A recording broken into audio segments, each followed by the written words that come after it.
gone to the roller coaster ride of forensic. They must be started with a panel discussion with Harish Duaji along with Satish Idaji and Durgesh Pandey. Thereafter, day two was all about the tools to uplift ourselves in forensic by none other than C. Anand Jagdeji. Day three was by Chetan Dalalji, the practical case studies in forensic, and day four by Nachiket sir. He talked about various ways in which we can use Excel in forensic. And today we have the domain expert, Puneet Grewalji. He was also very instrumental in forensic, and he has been a regular domain expert in forensic. Puneetji, we welcome you at ACAE. ACAE is a platform for professionals having 1,400 members and having a history of 60 years. What is BCA for West? ACAE is for East. Thank you. Is the Associate Director of Financial Advisory. He assisted Enforcement Agency and the Government of India in investigation of white-collar crimes, led multiple investigations for multiple clients on issues of non-compliance of GAAP accounting standards in this Act and other statutory acts. He is a chartered accountant by education from India and England and Wales. He is a MSc in forensic accounting. He is also certified for examiner, and he has experience in areas such as falsification of books of accounts, corporate governance issues, bribery and corruption, revenue misstatement, embezzlement, and so on. He has assisted in leading a global infrastructure company as a finance controller, managing closure of books of accounts, implementation of revenue recognition IFRS 15 and IFRS 16 of lease accounting, as well as internal financial control, risk control metrics, and entity level control, and so on. So friends, we all have been waiting to listen to Puneetji, and he was very kind enough to give his Sunday morning to us because he was having a very tight schedule throughout the week, and I requested him to give his Sunday to us because that is the only day we professionals get to rest, to recharge ourselves. But he will be recharging us with practical investigation methodology and report writing. So over to Puneet Grewalji. Thank you, Vivekji, for your kind words. My apologies to everyone. You may not be able to see me. There's some issue with my camera. But I welcome you all and thank you, for attending this session on a Sunday morning. I know it's tough to get up and then get up for this topic, which is serious. It takes an effort. Thank you so much for attending this. Vivek has done my introduction, so I move forward. So the entire presentation is into two parts. One is we're going to look at the investigation methodology, right, in detail, then an activity. Then the next would be report writing, right, which is very much paramount to the entire investigation, which highlights our findings, our procedures. There's a standard way to write it, which has developed over a period of time. I'll take you through it. Right. Before we jump on, I just want to understand from the audience that is present, how many of you have done more than 5 investigations, over your career, so that I can just understand the audience that is present. You may, just type in the chat box. I'm going to use chat box a lot today, and I've also, wherever possible, I'll request Vivekji to unmute you so that you can either raise your doubts or, or answer some of the questions that I have. Wonderful. So, okay, I've got one response from Vivekji, so Brilliant. Anybody who has done more than 5 investigations from the audience?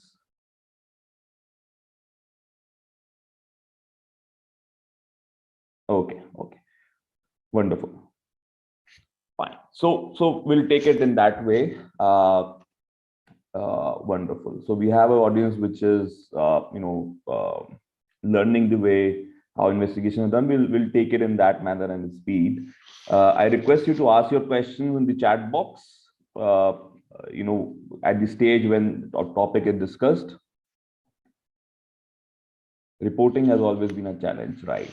I'll help you. I hopefully by end of the session you will be able to, prepare reports in a much better fashion. Perfect. So let's move ahead. These are some of the topics for first session. We're going to understand what is forensic accounting and investigation, the key considerations in investigation. Then we're going to look at investigation methodology. Then can auditors become forensic accountants, which is a larger question. There's a case study or an activity.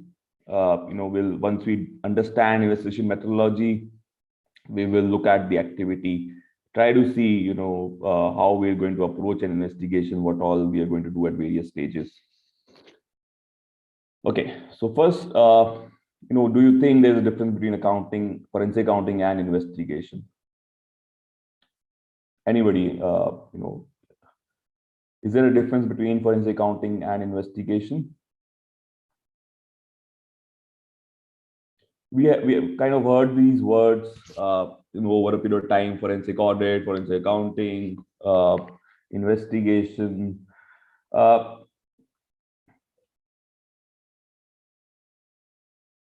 Investigation is post happening. Okay. So let's look at key differences. One is, okay, we got another response, more preemptive. Okay. So let's look at it. So forensic accounting is usually used when there are financial transactions to be looked into, which could be relating to diversion of funds, financial misstatements, siphoning of money, right?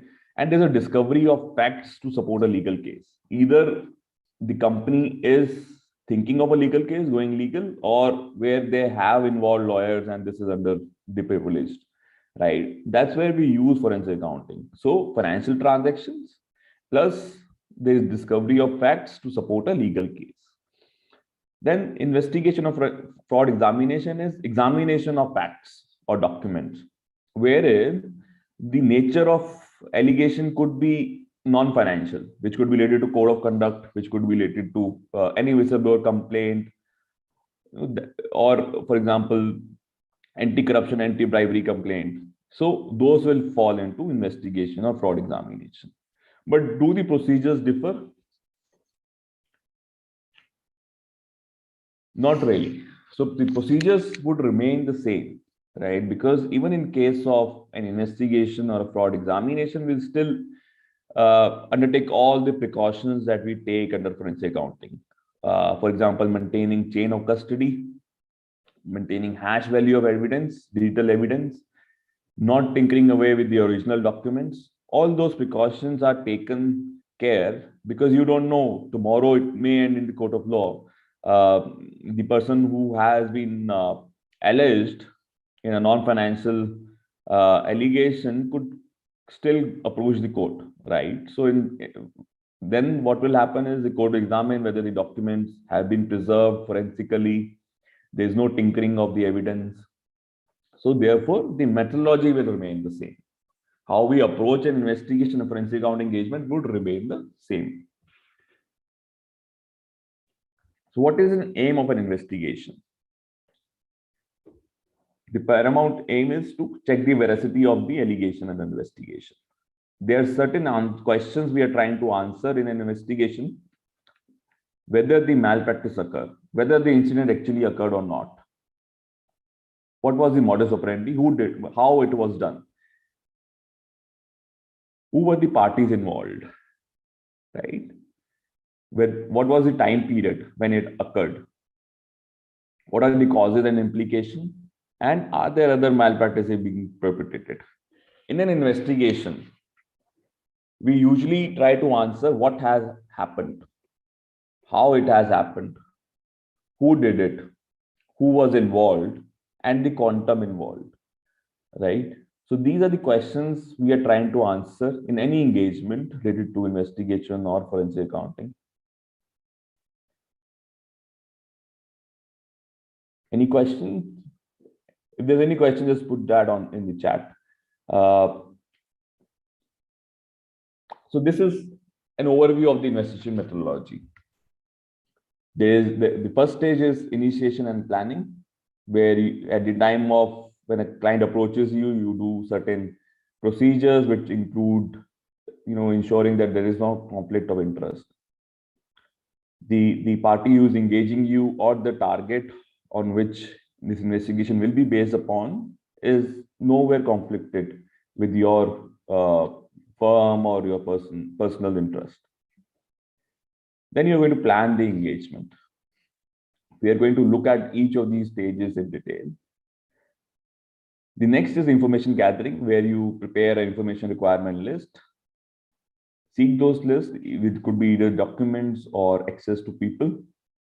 You analyze and interpret those documents over a course of time, and then prepare a report and close the engagement. So this is the overall stages in which you can break it. But as we will see, that it is not that you are going to do it in a sequence manner. It may happen that some of these stages are happening in parallel. As you are initiating the engagement, at that time only you may have to start gathering the information, start analyzing the information as well. So all these stages may also run in parallel, because time is of essence in a forensic engagement. We don't have, unlike other practices, forensic is a time-bound activity, right? The report should come out in a fairly fairly quick way to ensure that actions are taken plus the loopholes are plugged. So let's look at these in detail. The first is initiation and planning. Whenever a client approaches you for an engagement, you identify the parties that are involved. It means you're going to identify the engaging client, who is engaging you, whether that's a company, whether that's a shareholder or investor in the company who has the right to appoint you, and also the people who are who are under investigation. It could be people or entities, both, right? So your conflict check should not be just relating to the client, it should be relating to the entities involved as a target. It could be individuals, it could be people, it could be entities. It should not be your audit client that you are investigating against, right? So there should not be any threat of self-review. Then also identify stakeholders involved. For example, you are being appointed by ethics officer of an organization, right? Or a CFO of an organization, or an internal audit head of an organization.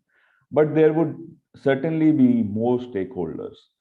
The stakeholder could be a CEO who is more interested in ensuring that the controls are in place and the gaps are plugged, or it could be the board who would be more interested in ensuring that there is no other malpractice that is ongoing, right? So there could be various stakeholders. These stakeholders could also be internal and external.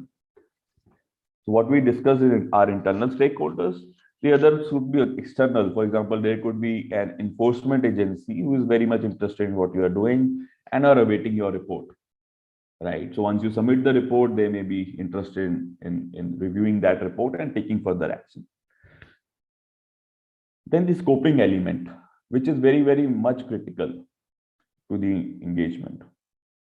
The scope should be well written, well thought of, because what will happen is at the end of it, when you are closing the engagement, you may not have performed all the items in the scope if the scope is loosely drafted, and then it can certainly fall back upon you.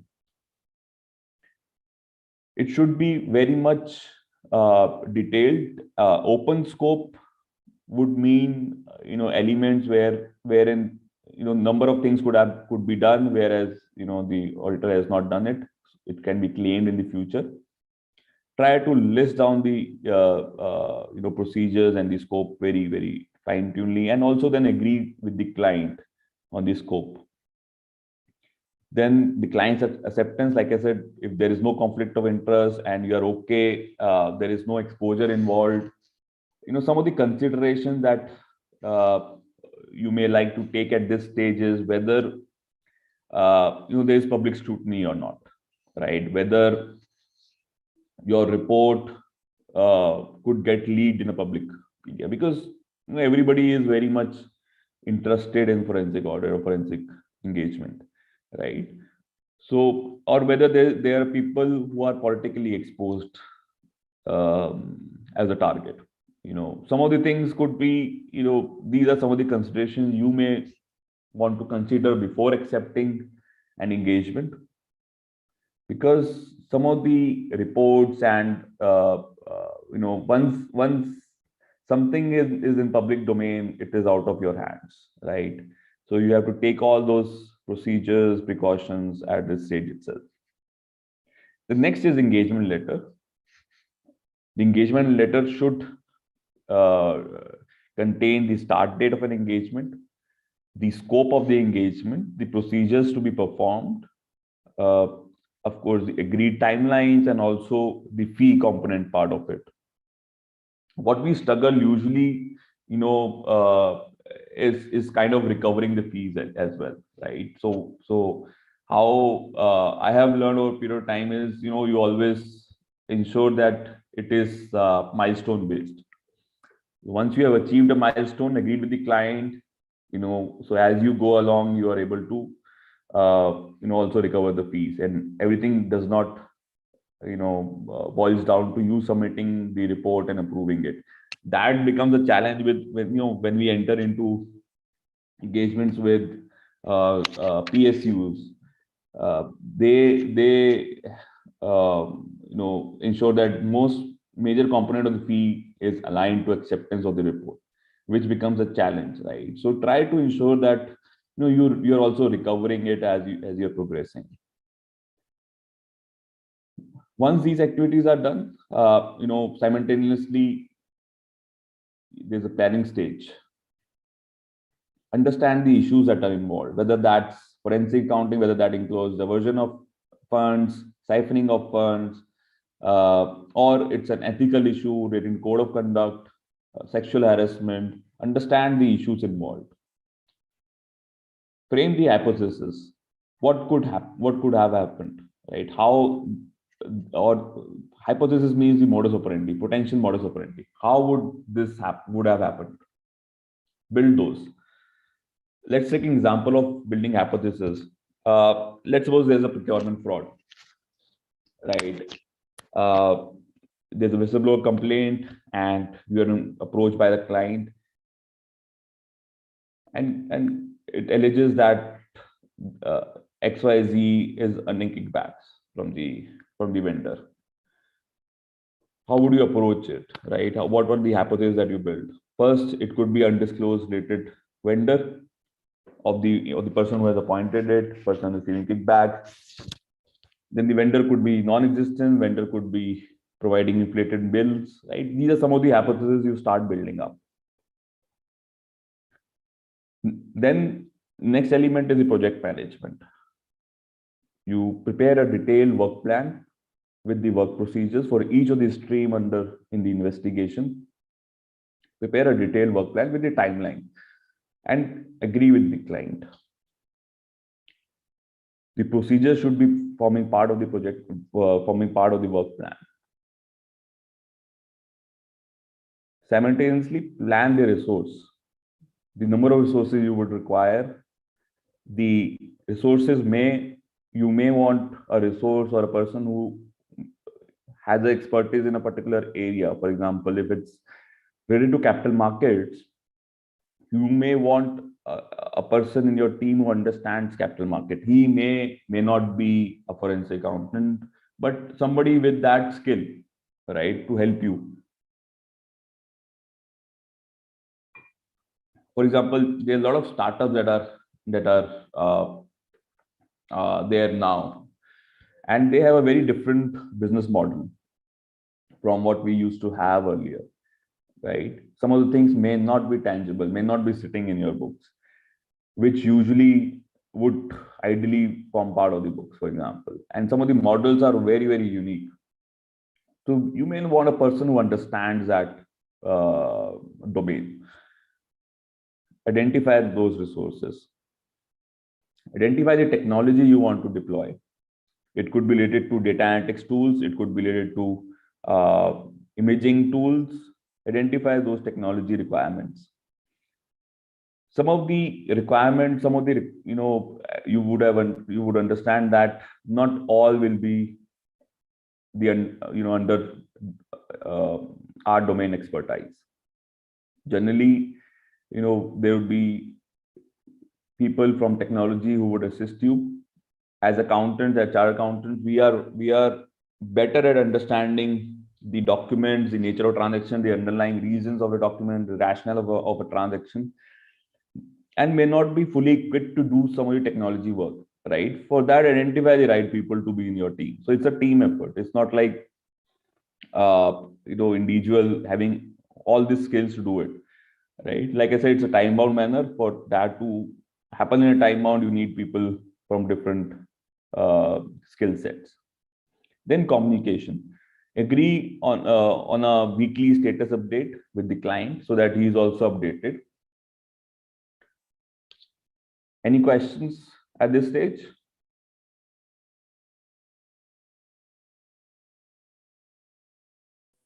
No, sir. Okay, perfect. Next is information gathering. Information gathering, prepare a information requirement list detailing what all documents you would require. This is, of course, once you understand the case, understand the issues involved, understand the people who might be involved, prepare a detailed document requirement list, and which will, it will be iterative. As you go on, it will, a lot of things will get added, right? But there are certain requirements. For example, if there's a procurement fraud, you may also want to review the procurement policy. You would like to understand the process around procurement, right? So build those requirements. If any information or access to person is not available, document it, because tomorrow it may come back to you. Once this gets picked up, maybe 3, 4, 5 years later, why a particular document was not seen, why a particular person was not interviewed, may fall back upon you. So document the non-availability of an information or a person suitably, through an email. Next is data preservation protocols. How would you like to preserve the data? And for example, you may want data to be not stored on individual laptops, right? Because it's very, very highly sensitive matter. You may not want the data to sit on any individual's laptop. You want to have a shared drive on which all the documents are uploaded, and people can only view and access the documents on the drive itself, and they can work on the document on the drive itself, right? Then electronic data gathering. What does it mean is there's a lot of data that is available on laptop, desktops, and the server. There is a lot of information besides the physical documents that resides in an individual's laptop, which you may want to see. These could be emails, these could be Word document, Excel document, etc., which may not be available to everyone, right? So identify the source of that information And then through various procedures, which will include imaging, extraction, putting that on, making a copy of it and working on it. So this ideally is taken care by forensic technology specialist, right? So because, like I said, the evidence should be maintained in a manner that tomorrow it can stand in the court of law. In electronic data gathering, we compute the hash value when we image a file, when we image a laptop, for example, and the copy is preserved. Another, there are two copies that are made. One copy is preserved as original evidence. The other copy is used for further processing and reviewing, right? And hash value of both the images hard drives are matched to ensure that uh, there is no loss of data. The hash value would remain consistent between two disks if there is no change in the data. Any addition, any tinkering of a data would change the hash values. Then third-party information. There's a lot of information that is available on public domain. In case of company, MCA, there are other databases, Factiva, etc., that are available for information. Then Google database, there's a lot of information that is available on Google as well. So identify those databases, the third-party information that you want to access. Then interviews. Interviews could be information-seeking interviews. At this stage, it could be either information-seeking and also making somebody accept a mistake. So it depends on what stage you are. There is no standard interviewing technique in India. It has developed as a practice over a period of years. The one that is closely associated is the peace interviewing technique, which is based in UK, right? So peace has been developed by UK, experimenting various from various cases that they have done over a period of time. P stands for planning and preparation. You prepare interview questions, what to ask and when. Make interview arrangements. Ideally, the person being interviewed should not face a window or a door, right? So some of the positionings are important as well when we interview. E stands for engage and explain. Explain the reason for the interview, the reason as well as the objectives of the interview. Build that rapport and trust with them. Show empathy. Be understanding to what he's trying to say, right? Because end of the day, sometimes what happens is employees do it uh, under a pressure, right? They could be pressure from the reporting manager, right? So be empathetic towards them. They will open once they start trusting you. They will share more information with you. Then A stands for account. Here you clarify, ask clarificatory questions or confirmatory questions. You can also, once you reach that stage, you can also counter him. If in case he is not giving you the right information, you have certain information in hand, but he is not, he's trying to hide something, you can confront him as well. There are certain ways in which you ask questions. These are called open-ended questions, closed questions, leading questions, etc. Interview can be a separate discussion itself. How to conduct interviews. It's a niche, and it develops over a period of time, right? As you go on over a number of years, it develops. Then it's closure. The closure C is for closure. The closure of the interview should not be haphazard manner. Ask your team if they have other questions. Ask the person being interviewed whether he has any questions. Answer those questions. If required, prepare a written statement and get it signed from him. And close it with the expectation that you may get back to him if more information is required. Sometimes I have questioned whether an interview can be recorded or not. There is no law that is barring you from recording the interviews, but you should always tell the person being interviewed that the interview is being recorded. Right? Always tell him apparently whether that's recorded or video recorded. He should be informed. Then next is evaluation. E is for evaluation. Determine whether any further action is necessary and whether whatever the interviewee has told you, whether that fits into the entire scheme of things or not.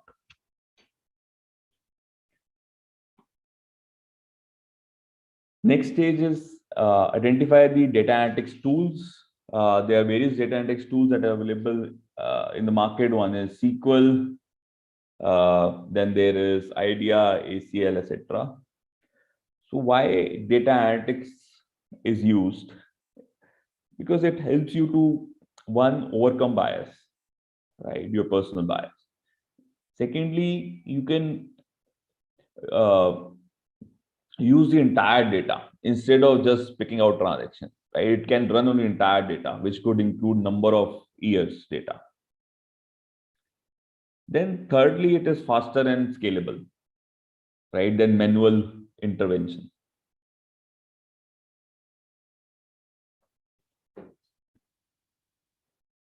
How to make transcript of the interview for exhibit of the report. So we normally do not do verbatim, right? You do it in a manner that captures whatever that he has said, right? In the way that he has said, but not in a as a transcript, not verbatim in a manner that whatever that you asked and what he reported.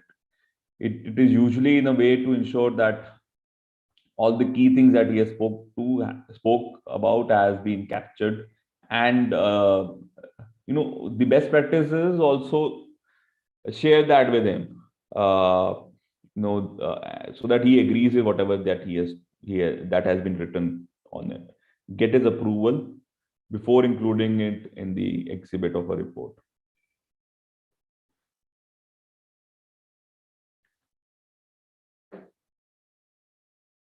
Okay, so once we are through, then we go to the analysis part of this data analytics, so there are various ways in which we do data analytics. One is rule based, amounts greater than this, there's certain area, pick out those transactions, etc. The other is explorative, which are based on trends and the risk. For example, entries on the weekend, right? Entries during late hours, right? You are exploring the data. Then there is network analysis based on relationships, visualizations. Some of the tools for visualizations are BI, Microsoft BI, Tableau. You put the entire data into these tools, they will bring a graph, make it in a graphical manner so for you to understand. It's a very good way to understand relationships between data and also understand the quantum of transactions.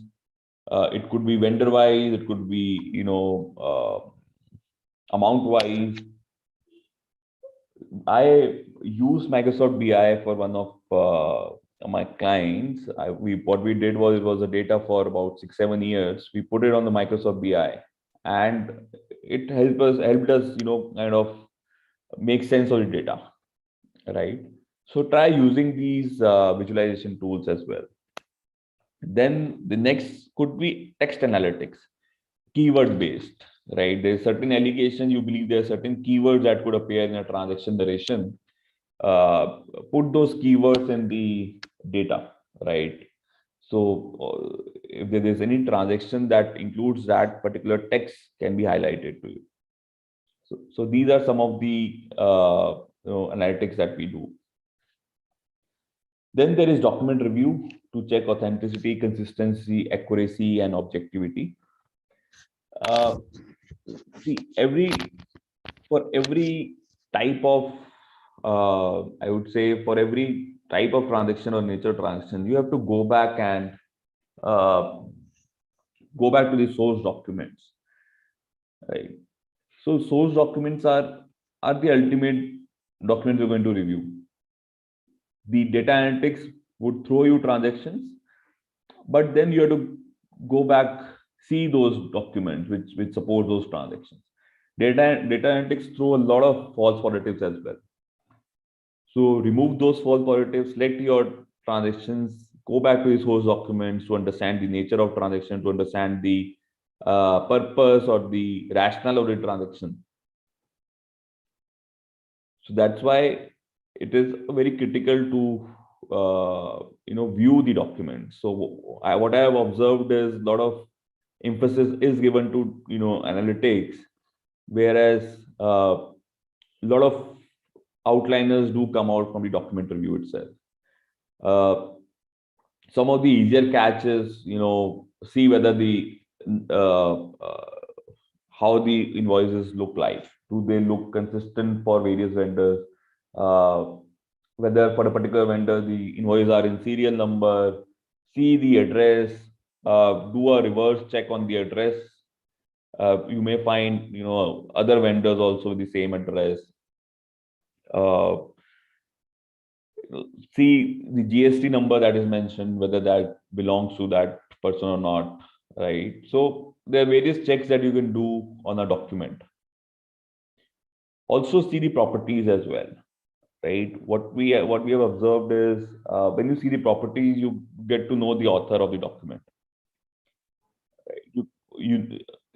I hope everybody knows how to see the properties of a document, right? So it may lead you to to another angle. There could be a person within the organization who is kind of making those documents, right? Then the non-financial review of it.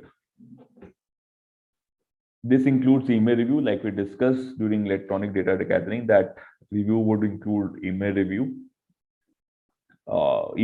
as well as review of user files, market and business intelligence, right? There's a lot of information which may be available outside the books and records. In a typical procurement fraud, you may want to conduct a site visit to the vendor to see whether the vendor exists or not. Second, whether he has the capacity to provide the nature of services or the products. Thirdly, he may be providing some other services which may be completely unrelated, right? Fourthly, the person may or may not be available, may not be aware that his invoices are being used, right? So all kind of anomalies can come out.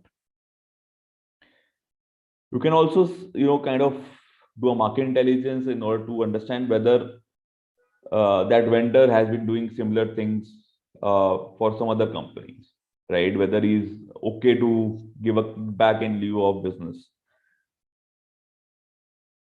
So, but be very cautious that you are not exposed. Have the right people to do these activities. We may or may not be the right people to do it, right? But identify the right resources that can do it for you, because it should not happen that your identity is revealed, right? Your purpose is revealed.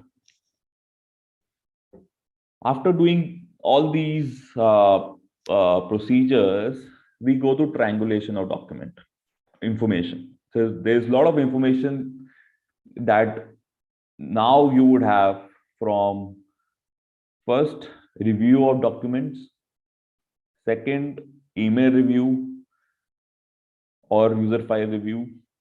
Thirdly, from market intelligence, right? Fourthly, from interviews, and fifthly, from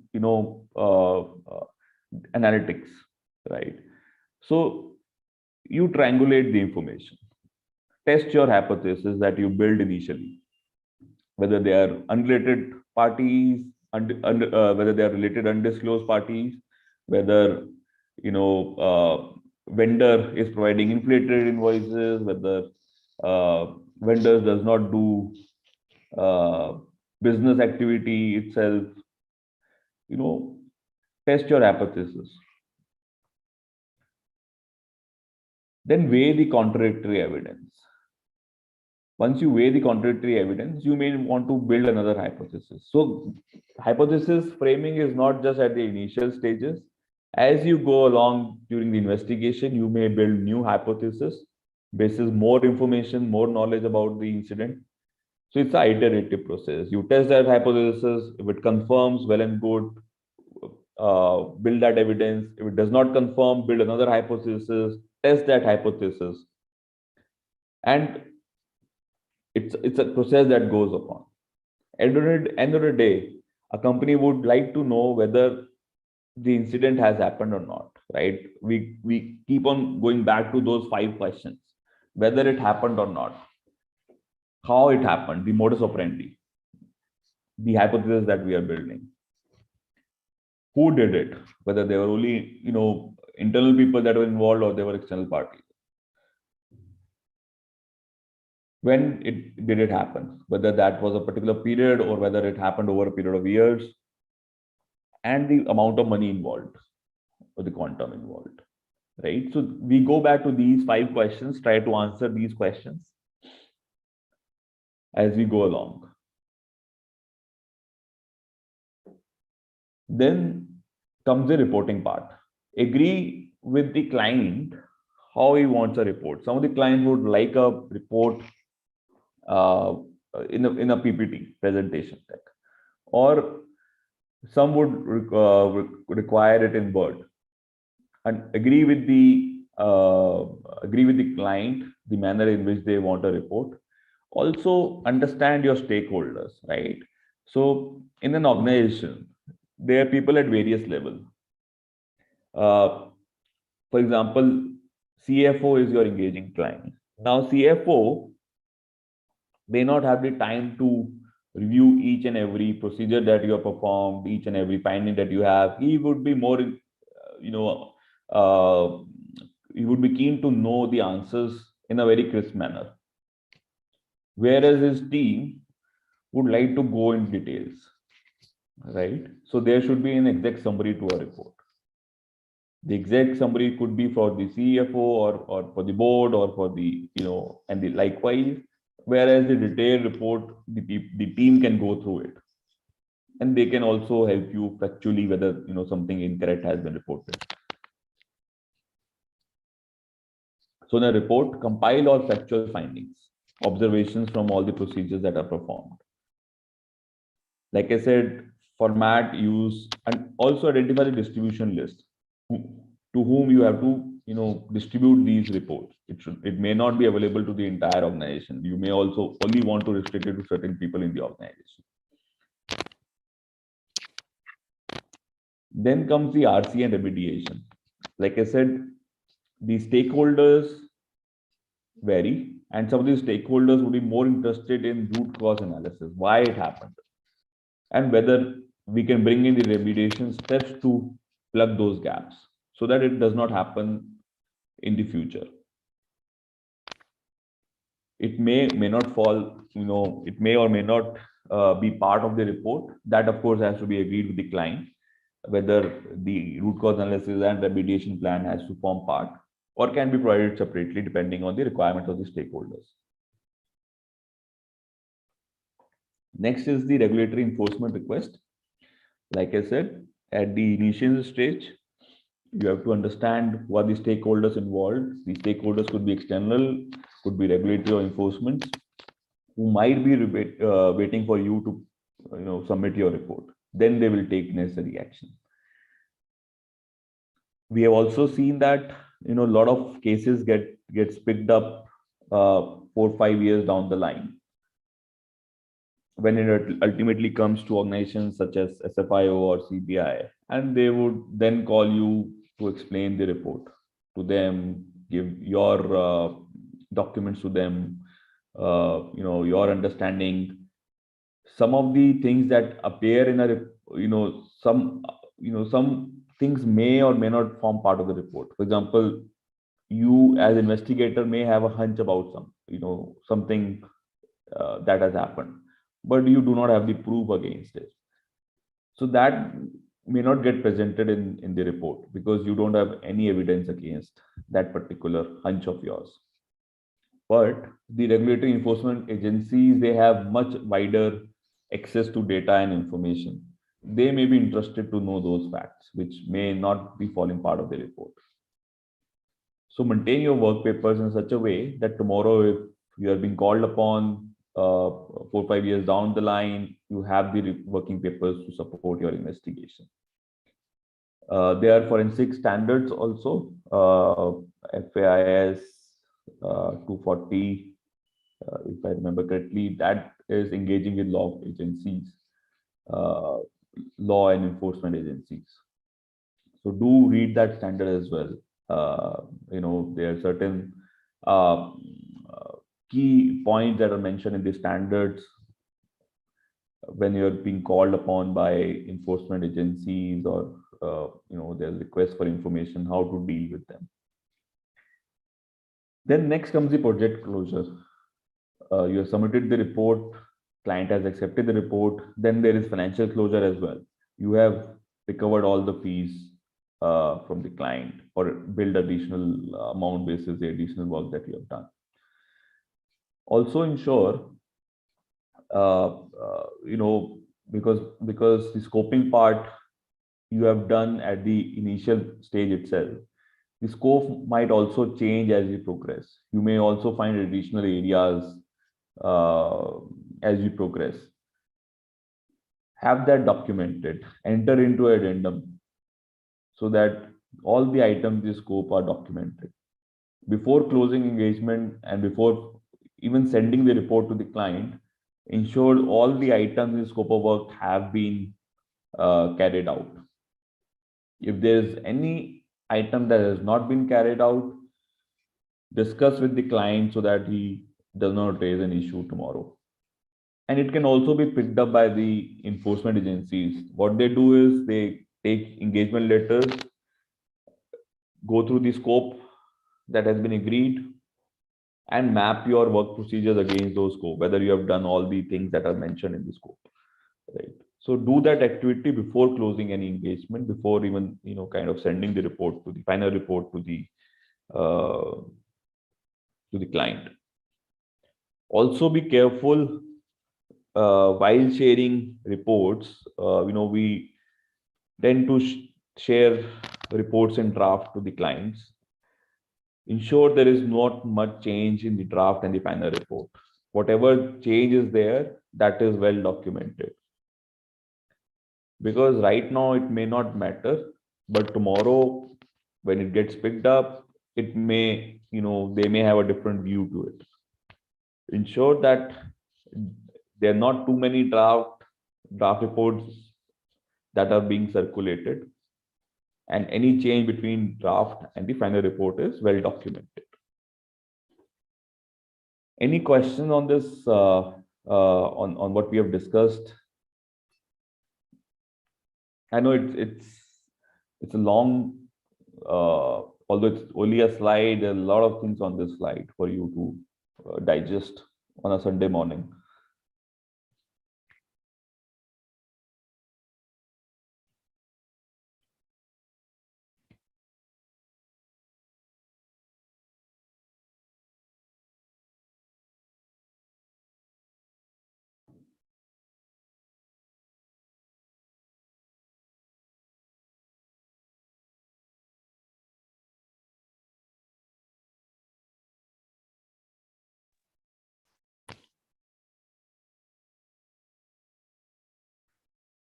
That's a good question. Are WhatsApp chats part of data? Can we feed as access? WhatsApp chats. So, for example, uh, it depends actually, right? It depends for whom you are investigating. Now, if the device belongs to the organization and you are accessing that device as an employee, then the organization may have all the right to access the information that is there on the mobile, right? But it's a catch 22 because the employee may also say it has his personal data, right? So it's a catch 22. You may want to use those chats, but may not be able to disclose that chat as an evidence, right? So review the organization policy, whether the policy says very clearly that whatever information that resides on the phone belongs to the organization and they can have access. If not, then that's a gray area. It may involve personal information, and you, there could be a scenario where the personal investigation can even sue you for accessing that personal information. I hope that I've answered. Anybody else? We'll jump on an activity, take a case.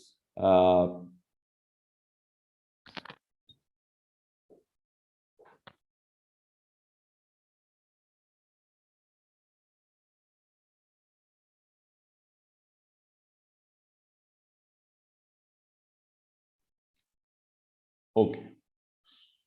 So no more questions. Let's go ahead. So there's a case, right? There are a lot of people who have started their career in forensic accounting here today present, right? So my idea is to help you understand how to start an engagement.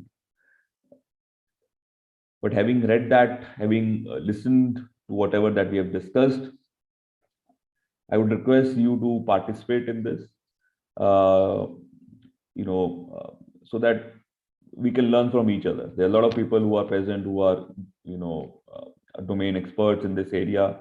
They may also be able to help you go through the entire dynamics of an investigation. Now, let us suppose you have received a call from board of directors saying that there are two whistleblowing complaints. One is against vendor favoritism, the other is bribery and corruption. Allegation one says there may be competitive information disclosed to a party who is a supplier of IT technology services in exchange of favors and kickbacks. Second is, the company might be bribing certain government officials, and those bribes are recorded under training and hospitality expenses. So, what would be your reaction to something like this, apart from being happy that client has approached you for work? So, what would be your action basis whatever that we have discussed? What would be your action to this? What would be the immediate steps that you would like to take? Can people unmute themselves? Would that be possible? Yes, sir. Anyone can unmute themselves. Okay. So, I request you to answer, basis your understanding. What will you do when a client approaches with you with something like this? And like I said, it's not that all these buckets are steps. So these are not steps which has to be done in a sequential manner. So there could be things that are happening in parallel which may fall under bucket of initiation, which may fall under bucket of information gathering as well as analysis, right? Anybody would like to take that?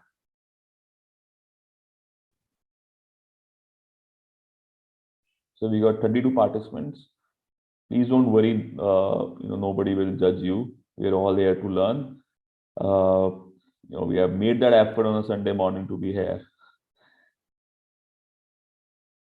So I think we should first take all the vendor masters and the details of L1 which has been received from the vendors and what is the difference between the L1 and L2.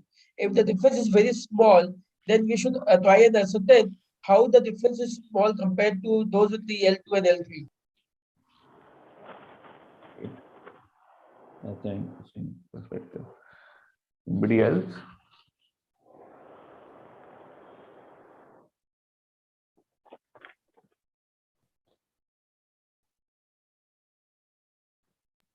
Hence, I think we should be getting our answers long over here than in the professional world.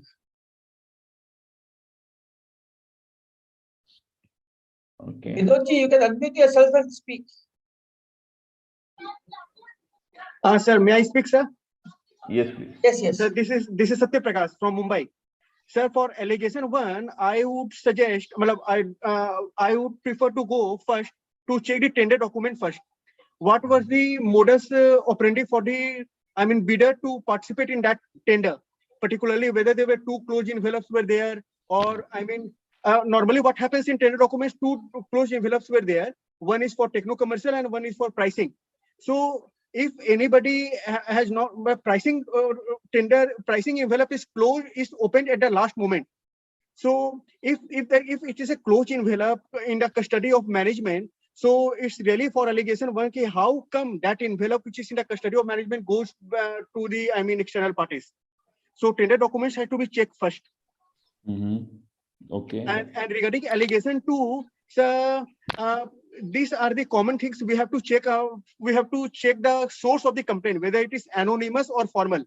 Because if it is anonymous, it has got no, no significance.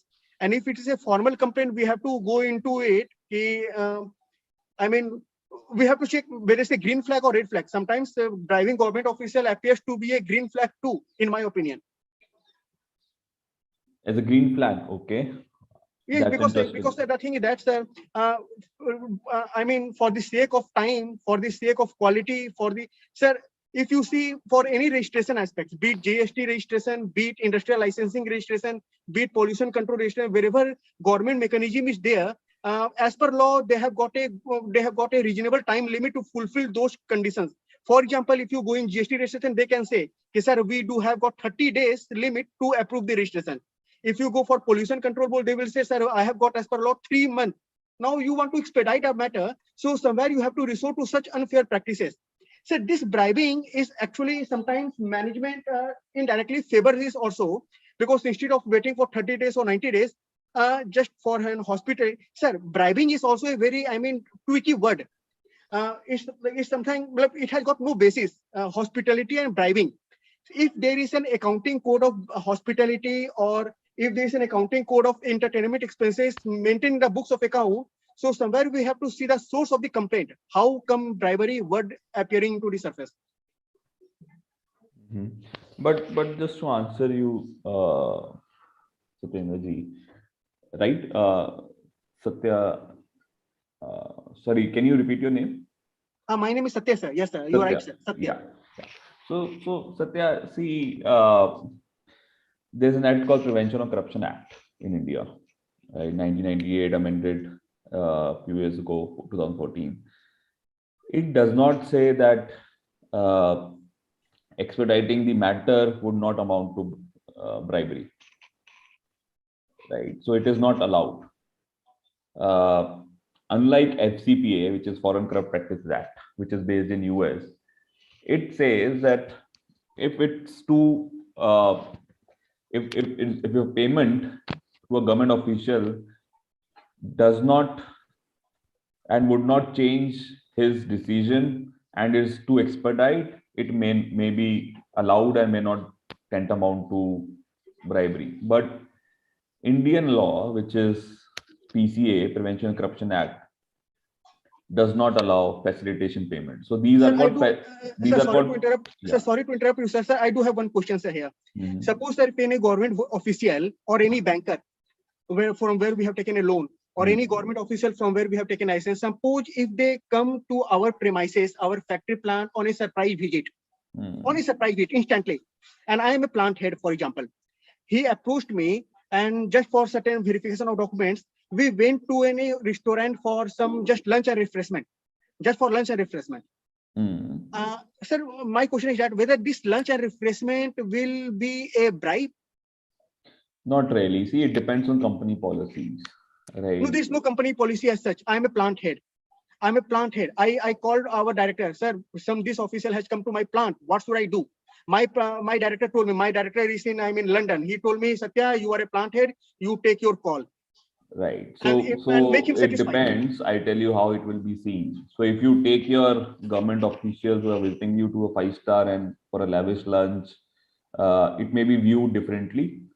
Suppose, sir, if a cabinet minister comes, for example, if a joint secretary of any cabinet officer comes to me, it appears joint secretary. Now I know that this joint secretary is of a, sir, you know, we say in Jaisa Devta Vaisa Puja. Sir, if we go to any small company, we give him 100 rupees bribe also. But for, joint secretary level, I should not take the designation, but for that level, sometimes we have to go to 5-star hotel also. Then it's the bribe. It's a perception. See, it's end of the day, whether an act would amount to,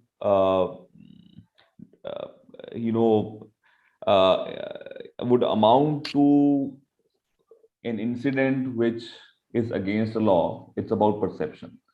In the hindsight, what I have seen is, let me finish it. What I have seen is, you're taking an example of government officer. Let me take an example of an auditor. The auditor is being taken to a hotel for lunch, or he is meeting his clients for dinner, right? Or his travel is being arranged, is viewed very differently by investigating authorities. They see that there is the auditor might have kind of overruled objectivity. So a lot of these acts would depend on the perception that it would create. And see, these acts are reviewed in the hindsight. It may not come out like that in a particular manner, right? You taking a particular officer to a restaurant may not be viewed bad in that moment.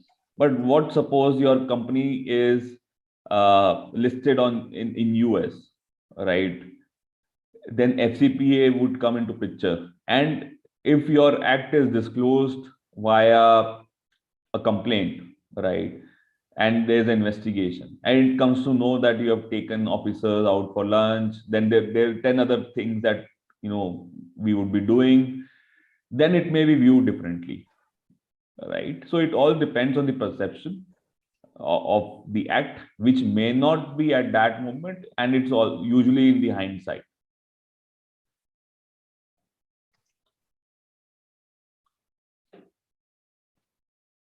Is that a fair answer to your question? Right, sir. Yeah, I agree, sir. Thank you, sir. Thank you. Yeah, so we got 2 responses. One is, Satya say you go back and see tender documents, techno pricing. Vivek sir says that go and check again the documents. Then I got a response from Vinod saying that personal meeting client and collect vendor records. Okay. There's one more question from Mr. Gaurav. Actually, not a question. Actually, I wanted to answer something. Yeah. Question. Yeah, go. I feel that in the first allegation, since the price is being revealed to another party, we do not know by this statement that the another party is also a vendor or a competitive vendor in that tender. So ideally, I would first like to understand what sort of a relation that party has with the vendor or the tender, or in terms with the company, and why it is beneficial for that party to know the tender price or the competitive bidding prices. And in the second case, since the expenses are made under training and hospitality expenses, we may go and check, because in case of bribing, see, when we talk about bribe, it usually means that we are giving something in cash or something, right? So if we are giving it cash, there would not be any audit evidence or supporting document for that expense. So maybe we can check it via that amount. Also, the amount would be quite high. It would not be a small amount of like 1,000 or 2,000 bucks. So that. No, so bribe can also be in kind. And okay, so I hear you. One is you go back and understand the relationship of the vendor, whether the other vendors are, vendors of the company. It could be also a scenario where they have raised a red flag, right? Then for training and hospitality, you would see the account ledger and try to identify. Okay, perfect. So, okay, so we have largely the discussion is around documents, right? So how would we I approach it is, one is of course, like Binodji said, you go back to the client, understand more about the allegations, review these allegation complaints, understand, identify the parties, in this case the vendors that are involved, seek the documents of their onboarding, and also at the same time ensure that the electronic data has been preserved. Because what will happen is, once people get to know that an investigation is being undertaken, they will try to destroy the information that may be residing in their laptops, in their emails, etc. I do agree that the deleted information can be recovered, but it can also be a scenario where it may not be recovered, right? So without taking that chance, we always ensure that the electronic evidence is also preserved so that it cannot be destroyed. You identify the people for whom you want the evidence. It could be, immediate could be the emails, which could be available maybe on a server, and also the the laptop, etc. So preserve those and start that process parallelly as well. In this case, you would also analyze the documents immediately, maybe understand who has introduced the vendors into the system. Also, as a procedure, would also like to talk to the user departments as well, right? Whether they are facing any challenge in terms of quality of service, because it's a IT technology service provider, which may not be material related, could be service related. You may want to understand what was the need to change the vendor, right? Whether user department is happy with the overall quality of services. Then on the vendors, you may also want to parallelly start background research. Who are the owners? Whether they have clients other than your company, whether they are directly related to person under investigation. Then also identify, at the start, at the planning stage itself, you understand the process, right, of the entire P2P chain, from the procurement, PR acquisition, to about, procurement of a service through PO, how that service gets approved, and ultimately payment. Because somewhere accounts would also do a three-way check, right? So understand that whether somebody from accounts could also be involved in approving those or not, right? So these are some of the initial procedures that you may want to undertake immediately. Then read into allegation B, which is bribing government officials, and there's a specific training and hospitality services, right? Pick out the key ledgers, which are largely indirect expenses, pick out those and identify the vendors who have paid, who have been paid for those expenses. select the transactions, see the documents, and while you see the documents, there could be also expenses which are not backed by sufficient documents, right? Those are your red flags. In case of bribery and corruption, somebody rightly pointed out, it may not fully come out through books or supporting documents, right? There could be lack of documents, but it may or may not still prove. The ideal evidence for a bribery and corruption scheme is through communication, or through chats, if they are falling part of the system. So in case of bribery, it's two-way around. It's largely, what I have seen is, largely gets detected through email communications, right? You will also understand that the person would take approval from his reporting part or manager that something like this has been undertaken, and somewhere that person will also try to secure himself, because he is not doing it for his own purpose. At the end of the day, he is doing it for the company, and he would ensure that all the adequate approvals are being taken, right? So these are some of the procedures that may be taken initially at the start of the engagement, and as engagement proceeds, you may want to do additional procedures. You may also find that like this IT vendor, there are other issues around procurement, right? So as you go along, the procedures might change. So let's look at it.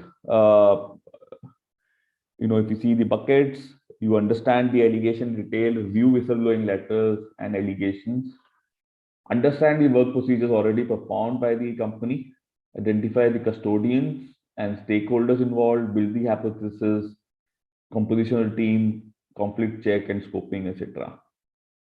Then information gathering through mobile laptops, data recovery, like I said, public domain checks, background checks on the vendors, ledgers, you secure the ledgers and the source documents.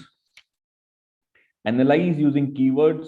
You have to frame keywords to identify, on the emails as well as user files.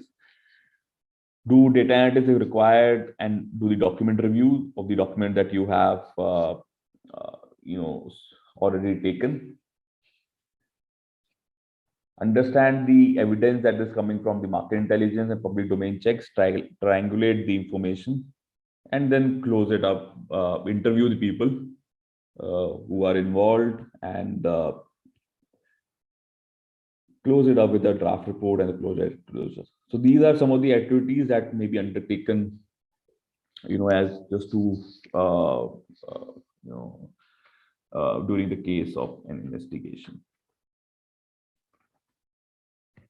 Any question on this slide, or what we have discussed till now?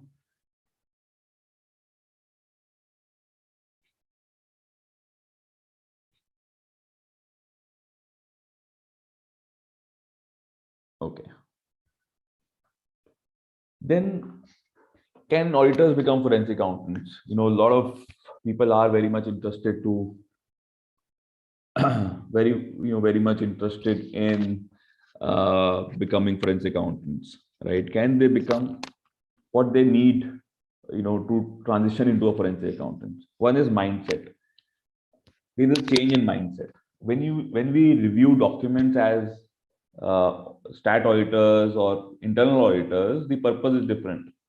For internal auditor, the purpose could be, whether that is in line with the policy or not. For stat auditors, they would want to see whether there are, enough document to support a transaction. But for forensic accountants, you may view it from a different lens, right? You question the documents, whether the document is genuine or not, whether there is an underlying service or a product delivery or not, right? You try to question those documents. You have a different mindset while doing forensic engagement versus some of the other engagements that we do. Then the critical examination, like we discussed, examination of a document in depth with a different mindset. Then technology. Even while discussing the previous activity, a lot of us focus on documents because we have been brought up like that. For us, books or accounts and source documents is something that comes very easily to us, right? We can find various things in a document. But understand that for becoming a forensic accountant, it is a 360-degree view, right? You need to understand uh, that information may come from uh, emails, source of the user files, may come from public domain, may come from market intelligence, right? So there are different procedures that you may have to do to conclude, right? So it's a much wider domain, which would involve a change in mindset, critical examination of documents and transactions, and then technology aspect of it. Any question, before we move to report writing techniques? We have spent hour and a half on this.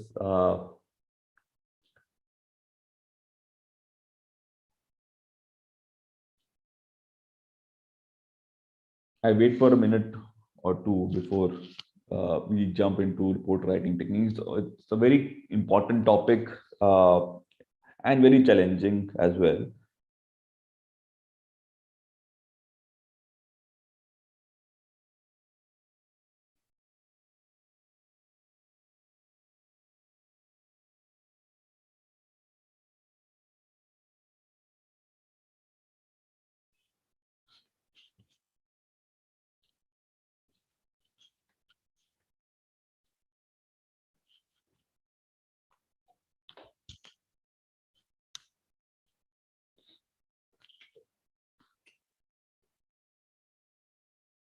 Okay, so I assume the people, Prateek, Shantanu, who are kind of getting into this field, you have now understood the investigation methodology.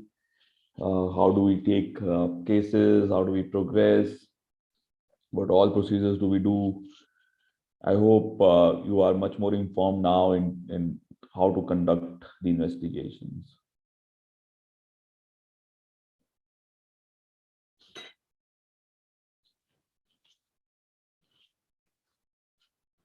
Okay, so let's move to the report writing part. So we are going to look at key considerations, structure and flow of a report, content and language, then a case study, then some tips for you to write, how to write a report. So here's an activity. I begin with an activity. Assume you are a CEO of a company. Now you're on the other side, right? Assume you are a CEO of a company and suspended employees taking bribes in procurement division. You decide to hire an external fraud examiner to examine these facts. So this is what the fraud investigator presents to you. I'll leave it on the screen for you to read first.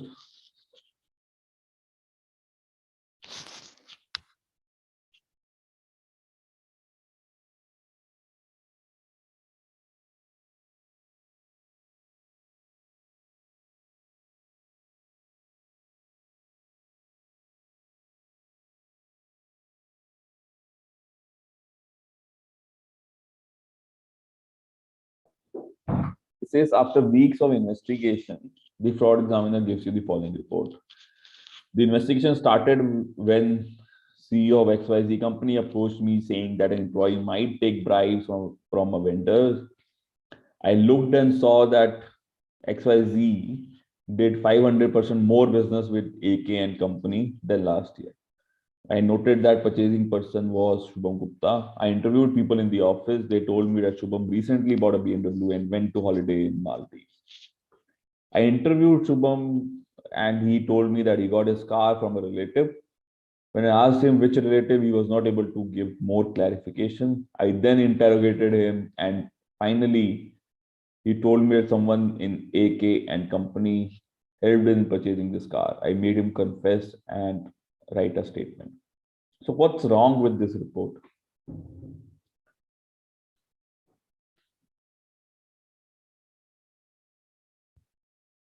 Anyone? What's wrong with this report?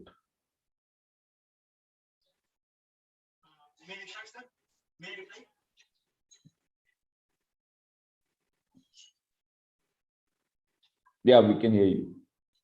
Yes, sir. Actually, sir, first is, sir, the forensic examiner's writing is disclosing that this investigation started when CEO of XYZ company approached. Sir, is it necessary to disclose that this CEO or this authority has approached him saying? In my opinion, this disclosure is not at all required. And again, in the last paragraph, again, it is to be written by fraud examiner that I made him confess. The way this is being put up, I made him confess, this doesn't look, fine to me. Okay, understood. Rightly brought out. Anybody else? Pratik Khemsa says it's more of a letter than a report. Loma Dalal says presentation. Harsiman says there's no flow of information as in how he analyzed and reached the conclusion, how he supported his conclusion, what all procedures were undertaken. Right. Okay, so let's see.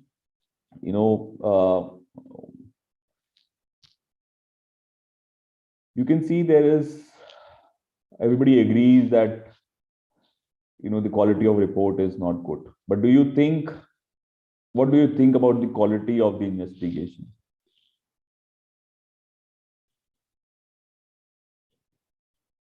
You want to make a comment about the quality of the investigation basis the report?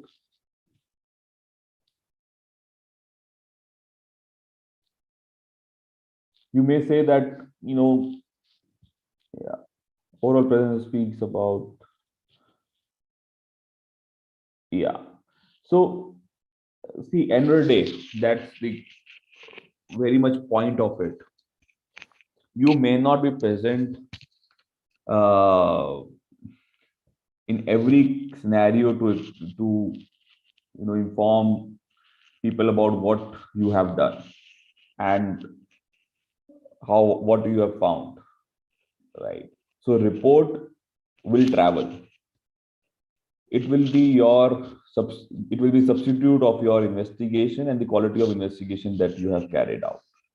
It is the very much, you can say, heart of an investigation, right? The way the things appear in a report, the manner in which they appear talks about the quality of investigation. We can find various faults in the way this has been written, right? Which would make us believe that the person may not have carried out all the procedures. He may have carried out in haphazard manner. He may have kind of overlooked the documents and only believed the interviews and the confessions, etc. He may have threatened the person to confess, and this may or may not hold before a court of law. There are a lot of issues in how this has been written. There are spelling errors. Their vendor's name being spelled differently, grammatical errors, no information on what procedures were performed or the interview, the people who were interviewed, whether he has reached out to the vendor, reviewed the transactions, what kind of favor was extended to the vendor, right? So this report in itself raises more questions than the answers itself. So now you would understand why writing a report or a report is very much critical to the entire investigation. How it is written, how it becomes your speaking point before the people, before the investigation authorities, before the key stakeholders. So let us just revisit what is the aim of investigation. We have seen this slide. We're trying to answer whether the malpractice occurred, what was the modus operandi, who were the parties that were involved, the period, the causes, and whether there are other malpractices being perpetrated. This is very important. You draw out a skeletal report right at the start. start building that report, bring out a skeleton, right? As you start writing in, a lot of things will start coming to your mind, that this is what is missing, this procedure is missing, maybe this evidence is missing, right? So start writing the report, draw out a skeleton right at the start, and start filling it. Even the status updates can go in the manner in which you're preparing the report, right? Understand why we are writing the report. First, to communicate that the procedures have been carried out in a fair manner. Secondly, to compile the evaluation of evidences found during investigation. There are various investigation procedures we discussed. One is digital forensics. Second is your document review, then data analytics, site visits, public domain searches, etc. Right? So various procedures that are being undertaken. There's a lot of evidence that you would have. You compile it together in a report. Bring out a story. Every fraud has a story. If you're not able to communicate that story, that means you have not analyzed everything. There could be pieces that are missing. All the things that are emanating from various procedures should build up in a story. You should be able to tell in a report how the person has carried it out, the manner in which he has carried it out. If you're not able to portray it, that means the investigation is incomplete. There's certain documents that are not provided to you, or you have not reviewed them. There are certain procedures that have not been carried out. The story must emerge. To provide the intended audience with the necessary information to make determinations. So management basis your reports would determine the next steps, which could be, one could be taking actions against those involved. The other could be improving the internal controls, plugging those gaps. Your report would help them to make that determination. Then to be able to defend investigation undertaken in terms of scope, methodology, independence, procedure fairness, objectivity.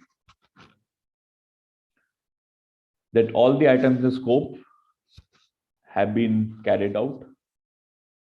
A certain forensically approved methodology has been deployed. There is no conflict of interest either for your firm or yourself individually.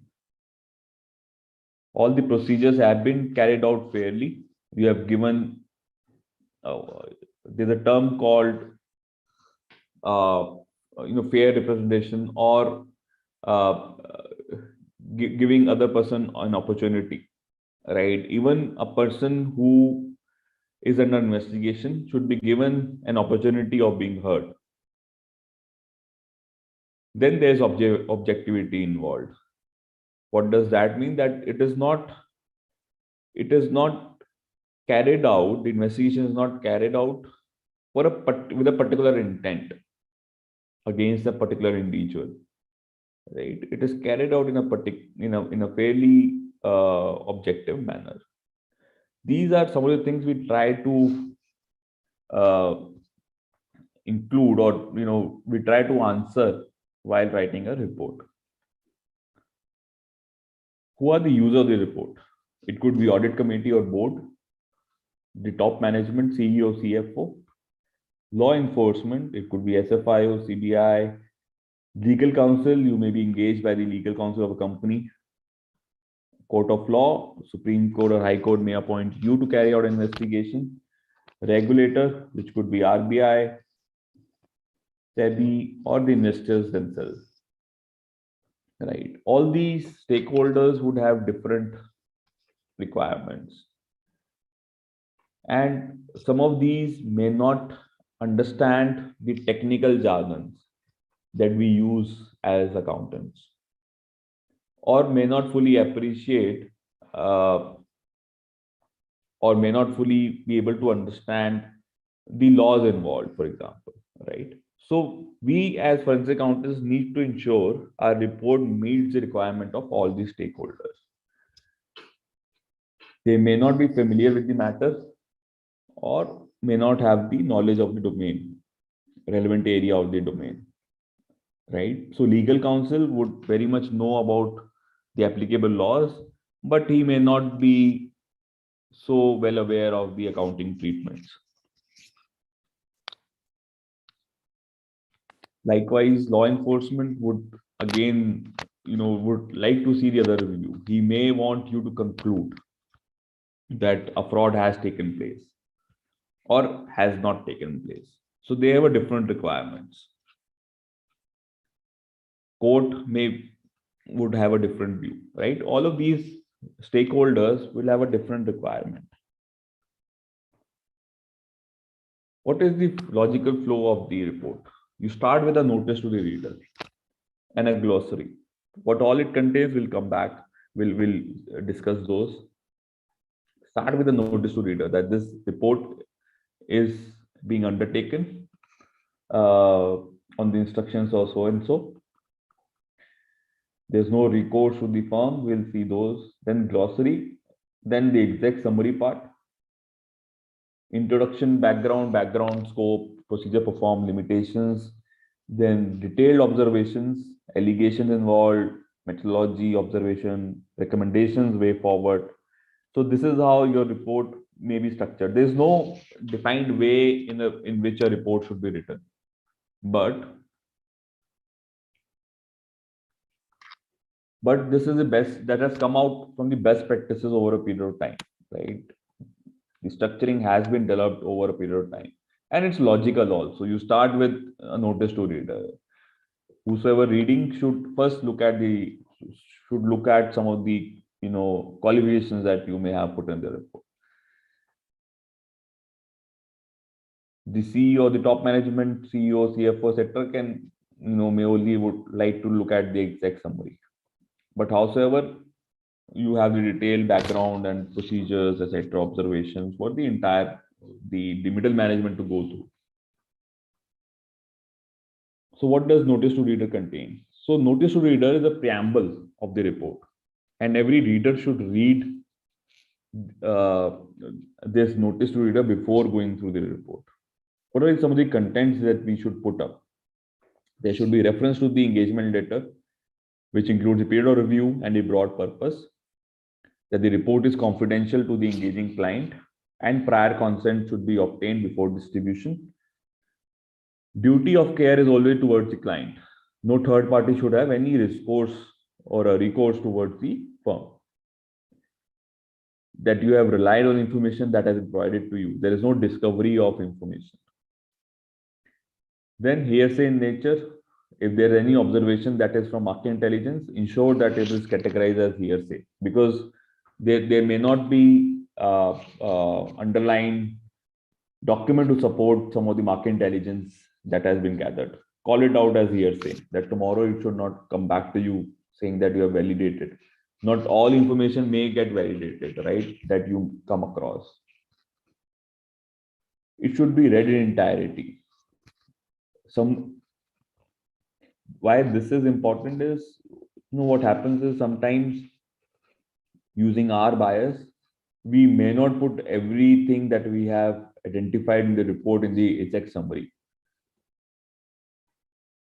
We may have restricted the exact summary to some of the key points that we think are important. But in the hindsight, it may happen that, the issue which was not there present today may arise 4 or 5 years down the line, and then it could be questioned that why you have not highlighted this particular fact in the exact summary. So the caveat should always come that read the report in entirety, not just exact summary. What does exact summary include? So I am it depends whether you should have exact summary or not. Discuss with your client, because what I have seen is the forensic investigators are being questioned why facts are not appearing in exact summary, because that's an exact summary, right? Discuss with client whether that's required or not. Maybe prepare it separately. If the client insists, In short, like I said, a caveat is there that the report should be read in entirety, not just exec summary. Then what should it contain? It should be a replica of the report itself, give an overview of the allegations, should contain a disclaimer, scope, have the methodology and the outcome in a concise manner. The detailed manner can come in a detailed report. And although exec summary comes at the top, it should be prepared at the end. Once you have completed the entire report, then only prepare the exec summary. Don't prepare the exec summary and then go to the main report, right? The sequence is you prepare a detailed report, then come back and prepare the exec summary. Although in the report it appears on the top, but it should be the last thing to be done. And avoid personal bias. Next is introduction and content, background, scope, and objective. In accordance with the engagement letter agreement, be cautious of the language used to describe the scope and objective. Ensure that whatever that has been agreed in the EL should come as a verbatim in the background and scope and objective. Mention the review period. Work procedures performed during the investigation. It could be background understanding, counting analysis, ESI, which is electronic document review, market intelligence searches, right? Include all the procedures that you have performed. It may bucketize into these following 5, right? There could be various procedures, various things that you would have done under each of these buckets. Third, limitation. So limitation could either be work procedures limitation, which could not be performed, or could be data limitation. Highlight those in the report. And get a confirmation on these. If there's any limitation, get a confirmation of the client. Document it in an email. Then comes the detailed report. List out the detailed allegation, matter under investigation, including individual's name, timing of the report. Then detailed observation, the factual findings. List out observation, allegation rather than by procedure. So it should be by matter rather than a procedure. So what I have seen is a lot of reports kind of bucketize the observation into accounting information, document review, ESI, market domain. So the detailed report also carries out the buckets in the same manner. It should not be the case. It should come out as, like I said, as a story, right? What are your findings? How you have found them is part of the procedure. What have you found should become part of your observation. Call out the policy violations, bucket whether the allegation is substantiated, non-substantiated, or inconclusive. Include their overall conclusion.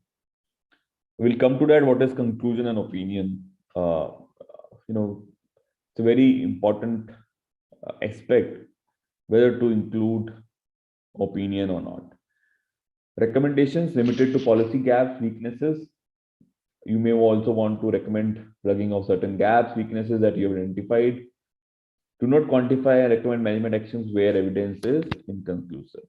Be very particular that you call out an allegation. Not all allegations may be substantiated, right? Where they are not, do not try to conclude it in a manner that says that the allegation has been substantiated. Then the way forward or the next steps that you may want management to perform. Okay. Any question on this slide that we discussed on the manner?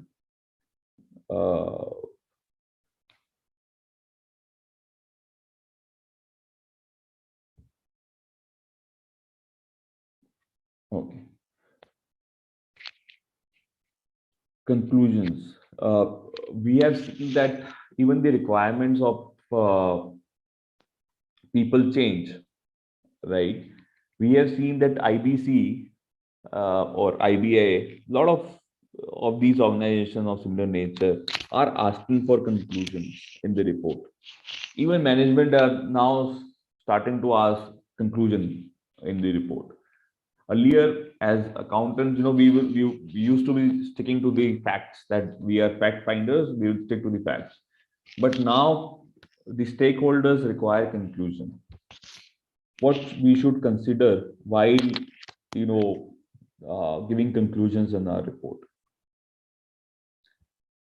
First is place the facts on the table. Do not draw direct conclusions. Help the reader to make a determination. After reading your report, you should be able to determine.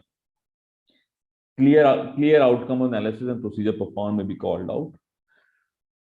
If there are any violations of the policies and applicable laws, draw reference to it.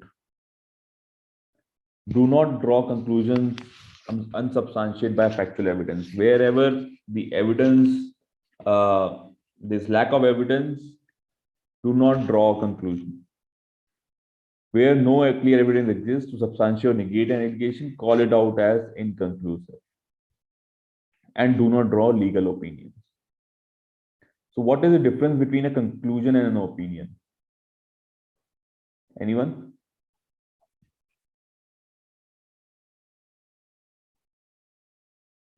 Thanks, Satya.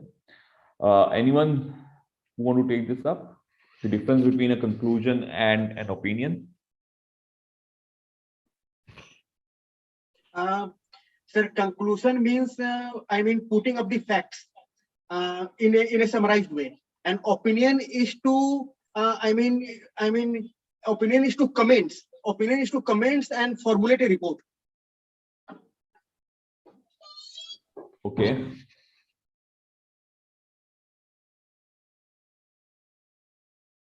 Anybody else? Gaurav has his hand up. Gaurav, you want to say something?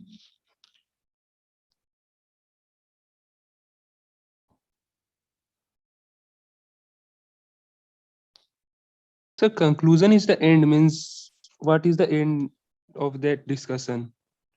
And opinion is only thing. Opinion is?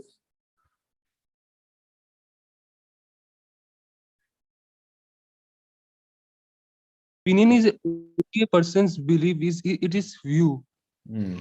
Okay. Should we have opinions in the report? No, sir, I don't think.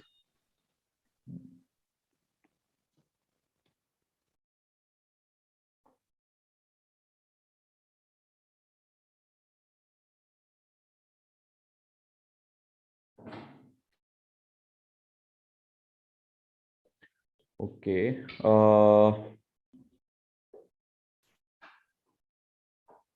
Vinod says conclusion means closure of investigation is either adverse or not. Simran says conclusion is yes or no type confirmative statement. Opinion is something has happened and he may be involved as far as I understand. See, end of the day, whether an incident is fraud or not should be left to the company and the lawyers, right, and the court. Is to just my views and not to confirm it. It should be left to the people who understand the elements of law. We are fact finders. We can conclude or summarize what we have found during our review. But whether that tantamount to fraud or not would involve other elements. For example, it would involve intent, right? It will involve certain other elements, wrongful gain, wrongful loss. These are complicated definitions. We should not conclude whether whether a fraud has taken place under definition of, for example, Companies Act. We should say that yes, an incident has happened the person would has benefited, or there's direct evidence that person has received money, conclude from whatever that you have found, but do not give an opinion that he or conclude in a manner that he or she should be punished, right? Do not give an opinion that according to you he should be charged under section 443 of the Companies Act, right?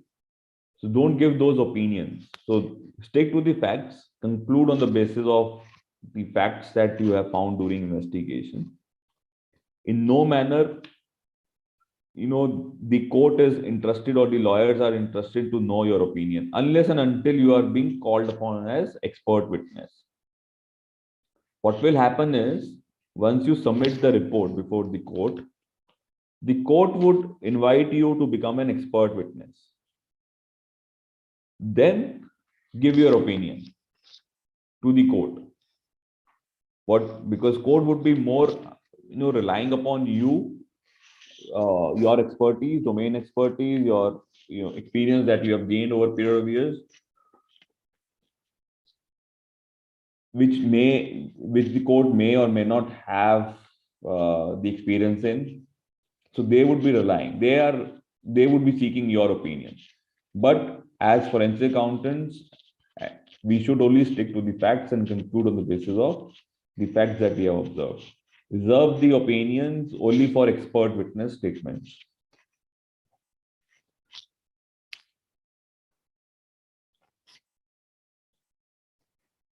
Next is the report structure, is the annexure and the exhibits.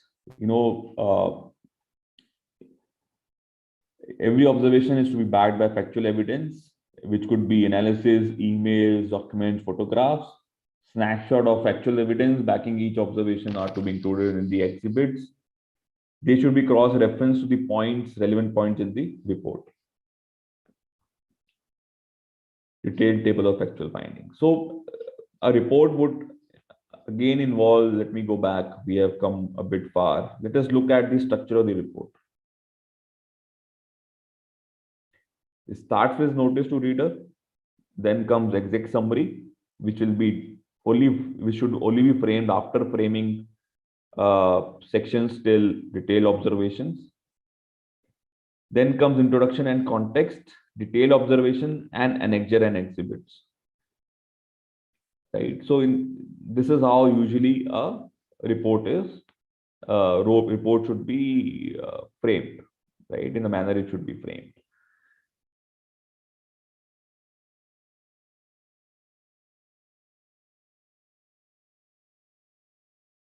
Some of the key pointers, right?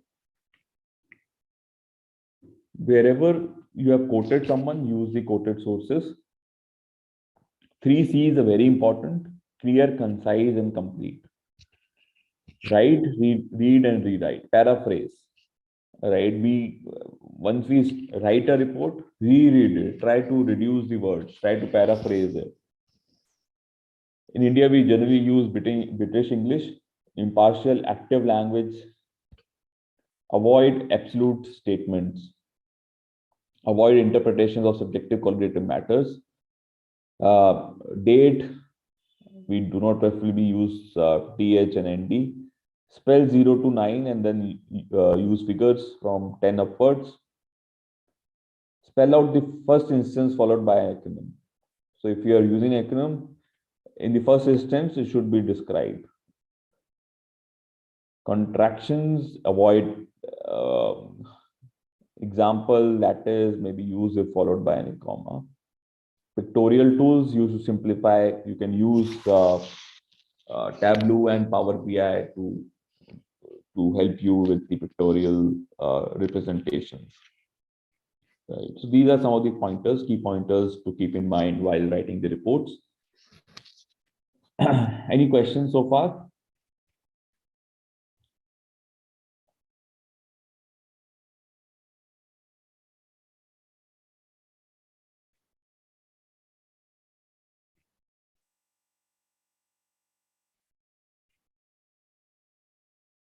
Okay. So let's look at the case study.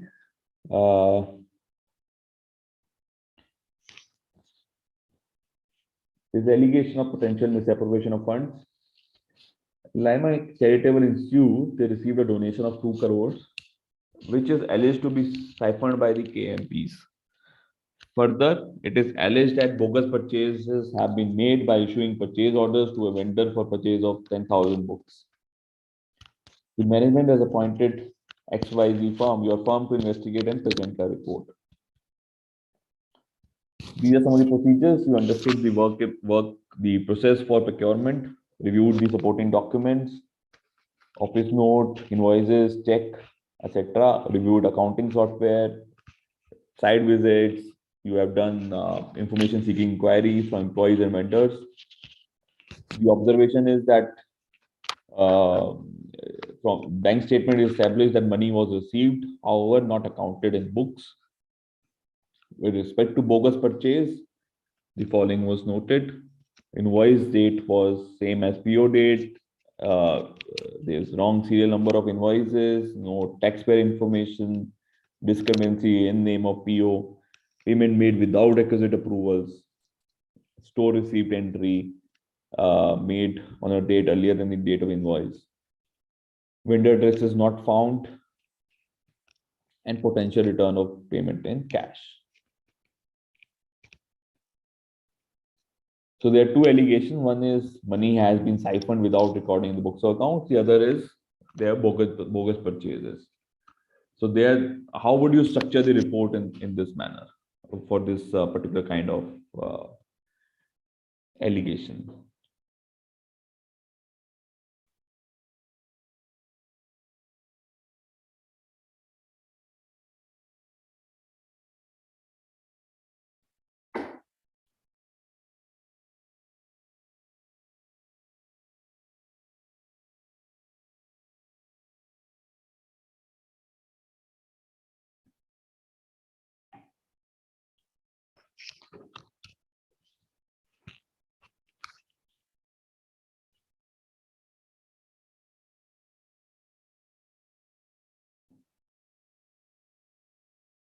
Anyone?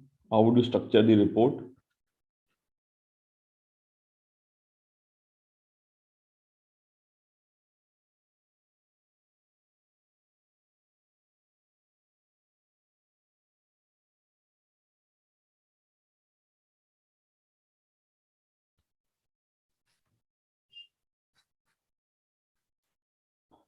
Yeah, that's already been done. It says information seeking queries from employees and vendor is a work procedure.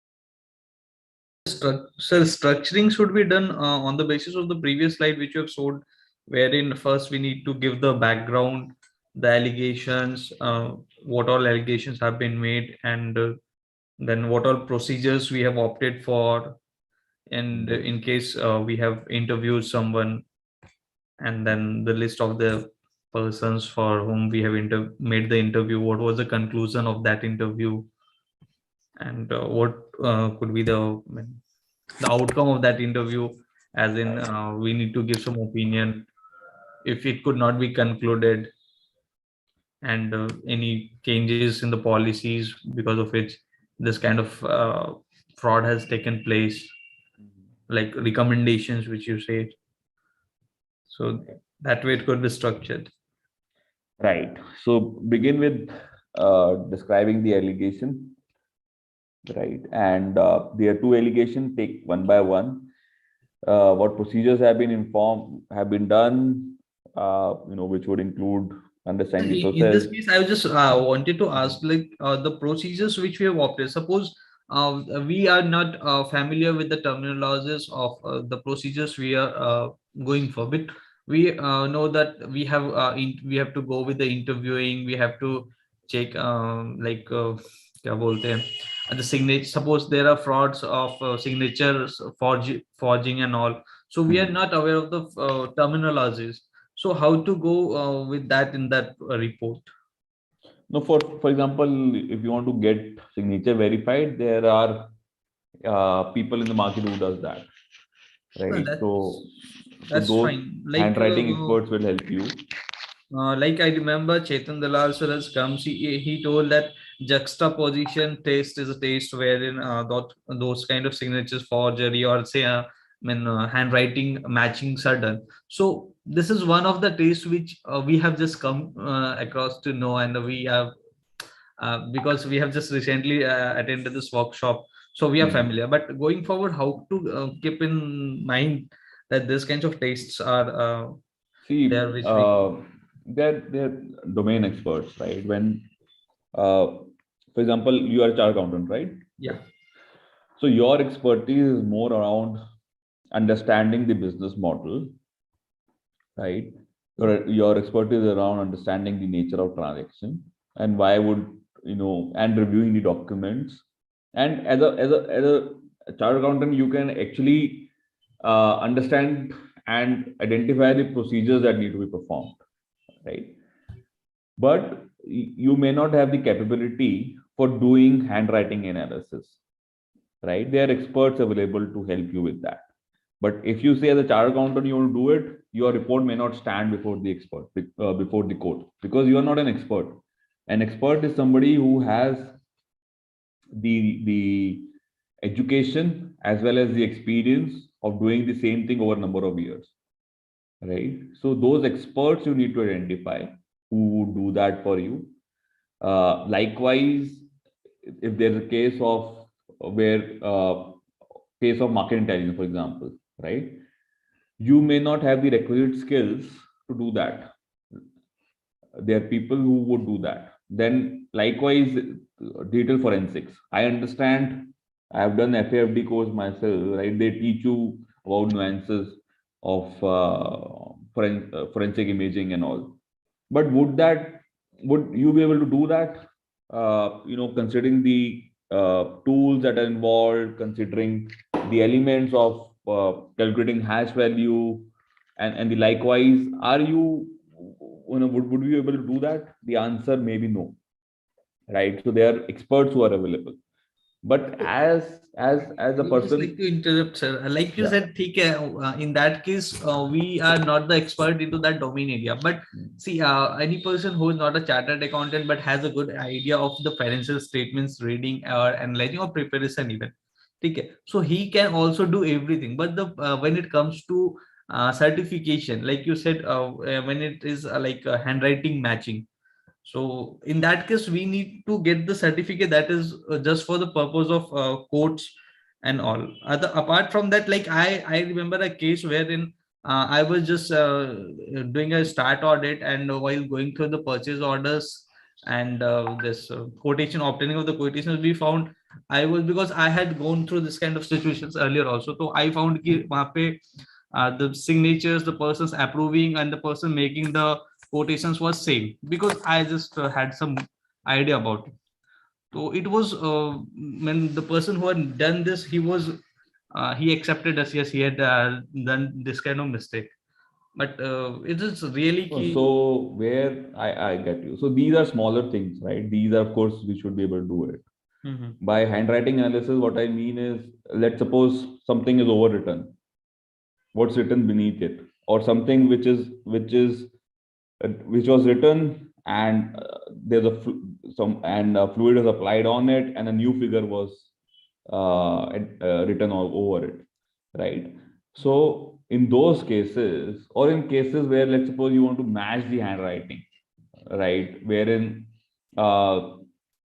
see, your case could be, it depends on the case, and also whether, also the stakes, right? Your procurement frauds are much smaller in stake, right? But if the stakes are higher and the complexity is much more than a normal matching of signatures, right? So that's where some of the handwriting experts come into picture, right? So for normal day-to-day matching and etc., everybody can do it from because we are doing it from that lens. We think that it could be the same person, but for that to stand, let's suppose that person would not have accepted and he would have challenged you, right? Then what would happen? Actually, sir, in that case, he was basically, I just did not encounter him at first. I just asked him to come and write some statement, and the statement was. No, so let's assume, in a way, this is the best case scenario. Let's assume somebody is not accepting your charge. What would you do? I may have to put it beyond the management, like this kind of. This is my own. So then opinion. that's where some of the experts come into picture, Okay. right? When it depends on the case, right? Some could be easily detected, right? And person accepts it. Okay, there could be circumventing evidence as well. There could be circumstantial evidence as well from various sources, and you nail him up, right?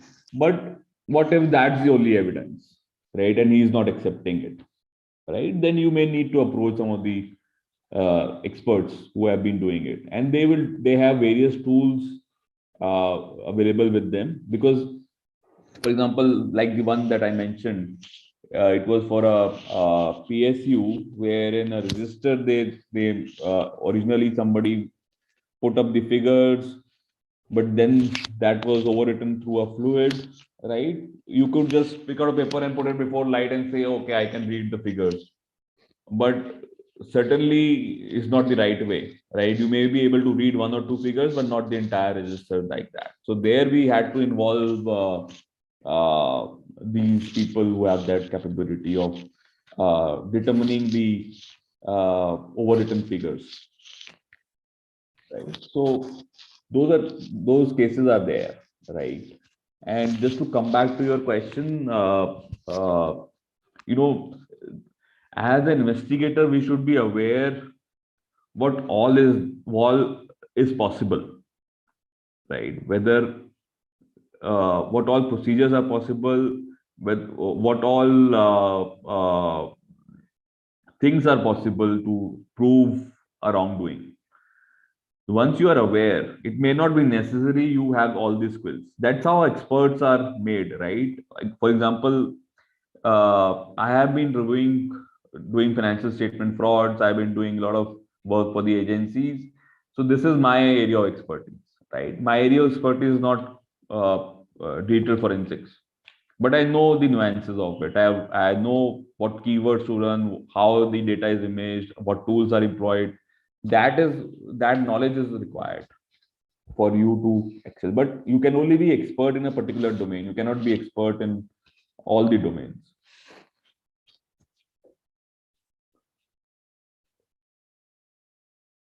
Okay, sir. Thank you.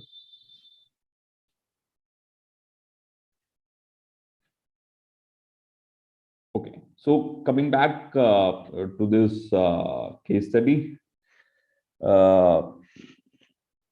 it should be structured by defining the allegation, the work procedure performed for each allegation separately, then the detailed observations, and the all the discrepancies can be provided in annexure exhibits, and then concluded with the concluded with a conclusion or a summation of whatever that we have found so far, right? So let's go back to the structure of the report that we discussed initially. You may want to kind of write it down or make a note of it. This one.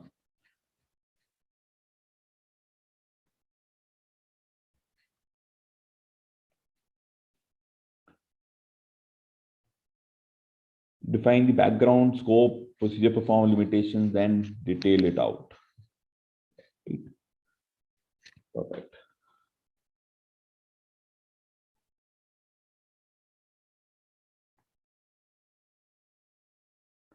This we have looked at. Some of the key points to remember. Don't assume that readers knows everything, right? So reader, like I said, could be from a non-technical background. Don't use technical jargons. If you're using technical jargons, make sure you explain them. It should be factual, not opinion based, impartial. Start drafting the report at the start of the investigation itself. Draw the structure out. Quote the sources. Avoid jargon, slang. Call out hearsay information. Virtual aid for complex matters. Avoid unsubstantiated absolute statements. Know your audience. This review mechanism that we employ. Evidence folder corresponding to the exhibits. Overall conclusion. No legal opinion. Understand the purpose. Hold harmless. Choosing your words carefully. Omit irrelevant information. Paraphrase it. Read. Write. Reread. Paraphrase the language. Clear and simple language. Clear limitations. Right. Proofread it. So that brings to the end of the presentation. Any questions on either investigation methodology or report writing or otherwise to any of the situations that you may have faced during the course of your investigations?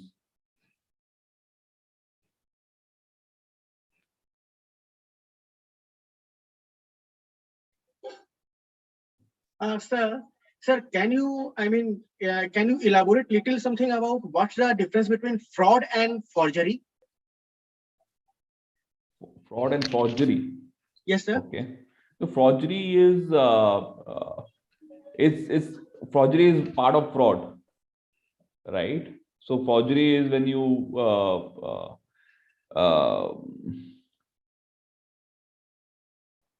make let's suppose a document, right, or forge the signatures.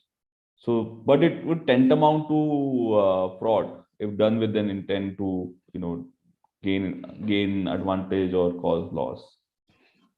Sir, the basic purpose to ask this question was that sometimes this forgery, if designed properly, may not tantamount to fraud.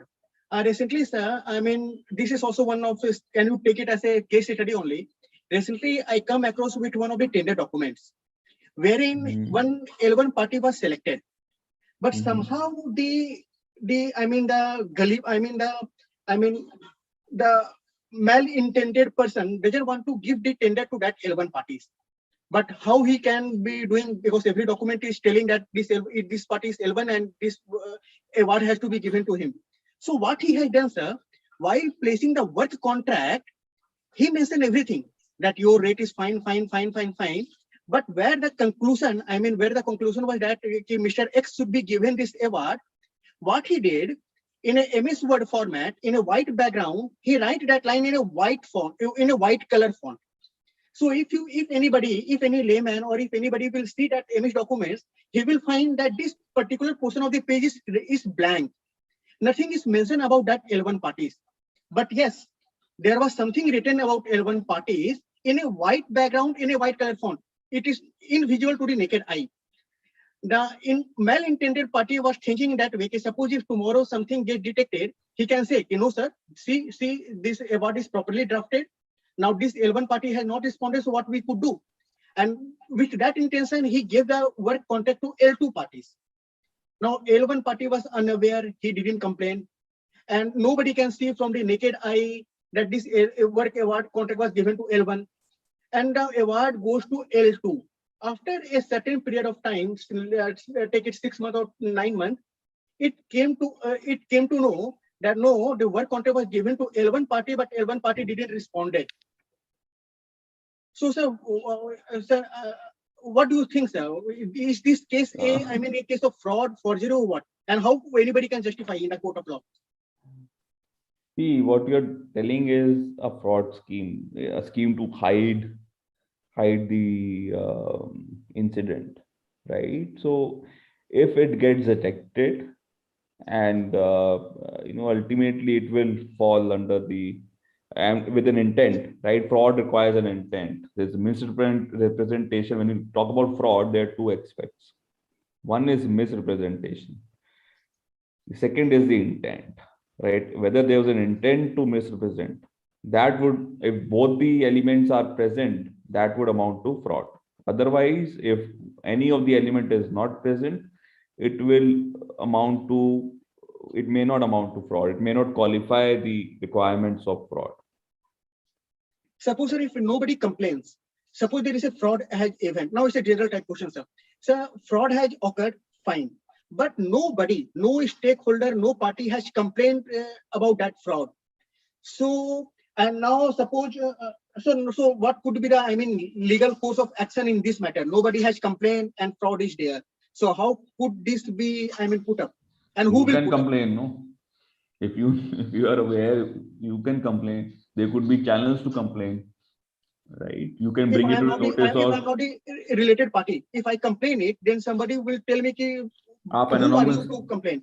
anonymously complain कर सकते हो ना. You can complain it to the if you don't have a ethics hotline in your organization, you can. Sir, as per RTI Act, anonymous complaint is not RTI given is there. only applicable on public organizations. It's not applicable on private organizations. That's the thing, sir. This is actually the source of the problem. So many, I mean, defense comes in that way. Ki, this is not applicable here, these are not applicable here, and because of this complexity, I mean, this malified things goes away. I think the only manner is to make it appear before the people who in charge of governance, right? Bring it to their notice. If they find any merit, I'm sure they will pursue it. That's the only way. At least, somebody has to complain to initiate an investigation. Cannot be initiated without any predication. Fine, sir. Thank you, sir. Thank you.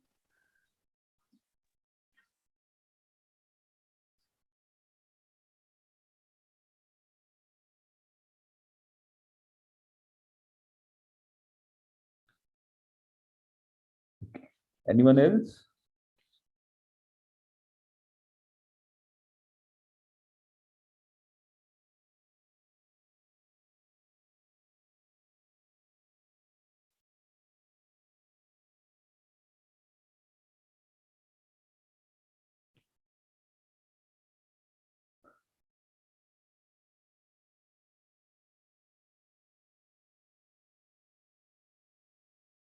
Yeah, Pradeep. So forgery could be one of the kind or schemes of fraud. Fraud is a much wider bucket than forgery. Forgery is, part of fraud, a scheme of fraud.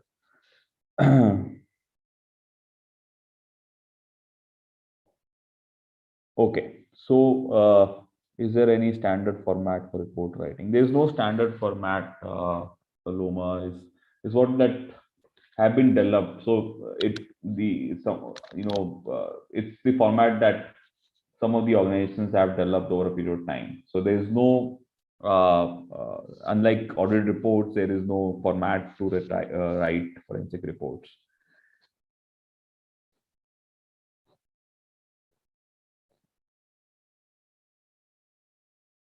And something that gets developed over a period of time.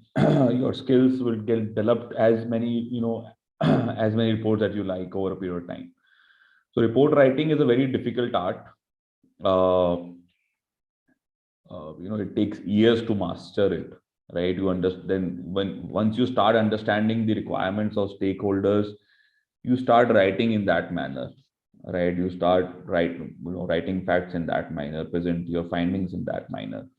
So it improves over a period of time, right? So once you start experiencing it, it improves over a period of time. So it takes, at least what I understand, it takes about 3-4 years to finally master a report with limited changes. But then of course there's no end to learning, right? Even after so many years, we learn, in every case and every report that we write, there could always be a better manner in order to present a fact.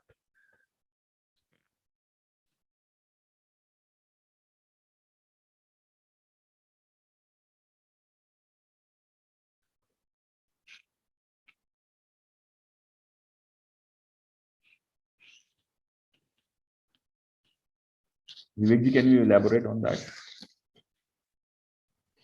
So it is said that when we are doing a forensic report, when we are giving a forensic report, we should not say that a fraud has happened or fraud has not happened. We should only show the facts which you have gathered during this course of the work or during the course of the investigation. So how speaking your report should be, can we say that Mr. X has done fraud or Mr. X is guilty of doing fraud, something like that? Or it should be saying that Mr. X had taken a bribe or Mr. X has gained a unlawful gain due to this transaction. See, you cannot say he has done fraud. Leave it to the court to decide. He has done an act. You have evidence of him doing an act, which could be like approving a transaction, which could be forging a document, which could be receiving money into his bank account.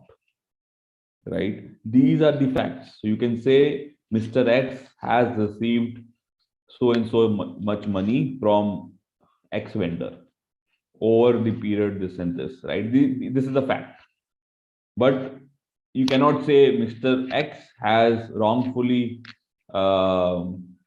gained advantage and should be charged under so and so section of the act, right? So don't do that. So don't do a pronouncement, because he can in a defense can sue you if you decide do not take the seat of a judge. So there have been cases where the targeted individuals have sued the investigator, and there is no insurance as such in India as of now, as I am aware. Unlike UK and some of the likes, they take insurance so that if they get sued, they can be, they can claim from insurance. Can we say that doing a forensic profession, or if anyone wants to join the forensic profession, it is also they have to accept the saying that ish se risk se ishq hai.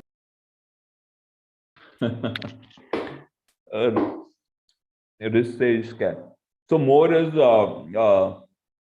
risk तो है ही, but इसमें क्या है कि हर engagement ना different है. हर engagement दूसरे engagement से different है. So there's always new things to learn on an engagement, right? So if you have a passion to undiscover facts, if you have a passion to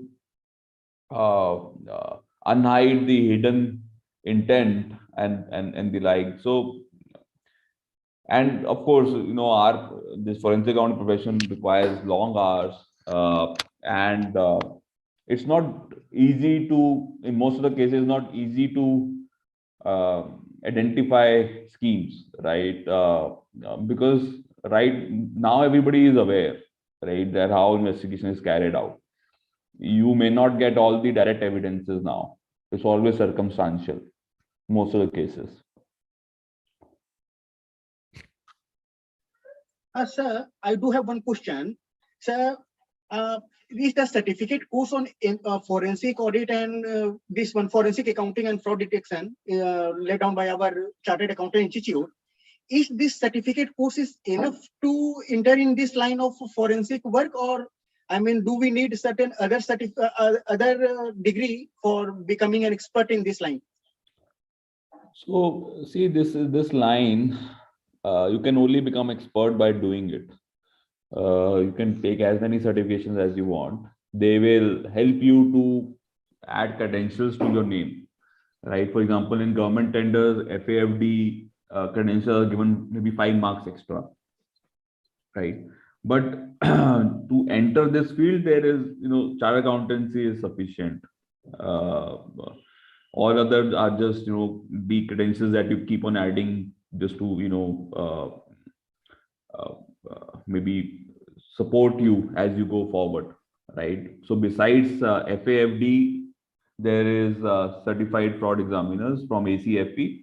It is one of the large, widest or widely recognized courses in the world, UK, US, Canada, something like.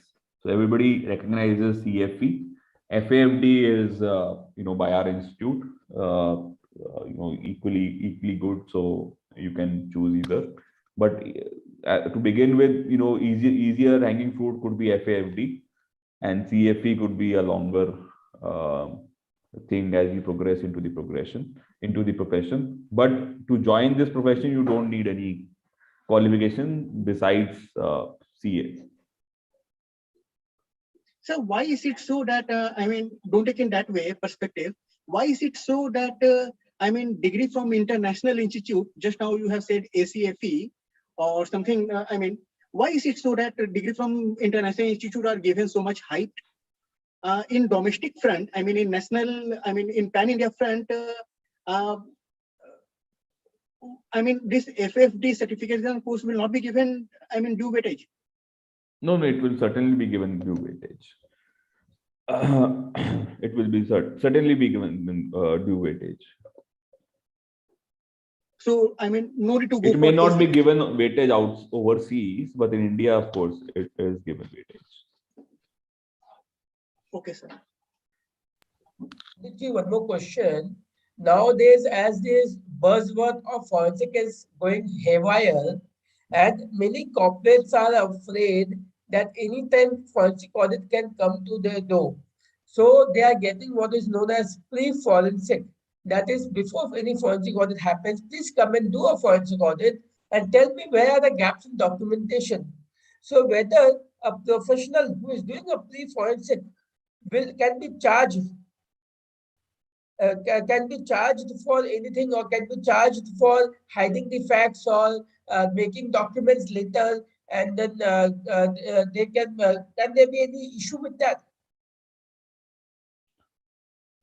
So see, if you have advised companies to hide something, definitely.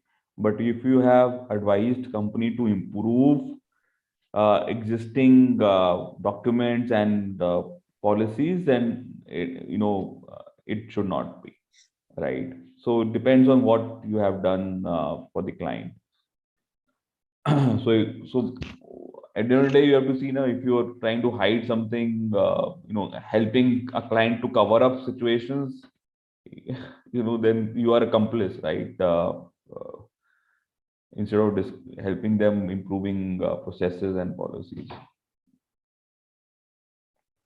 Means what we do as fraud risk assessment, that is okay. Futuristic documentation improvement is okay, but any change in the past document or anything which, if proven in the court of law that the professional has done a malpractice or changed the document later, then it can lead to a problem. Correct? Right. So see, what happens is sometimes organizations understand and the transactions are legitimate, but they do not maintain all the required documents. Then you can ask them to maintain all the documents which may lie in the emails and elsewhere, right? So that is fine. But if you're advising them, how they can hide the information from forensic auditors who would come tomorrow, then that can be viewed differently, right? And fraud risk assessment is something we do it future looking, right? So that is not an issue.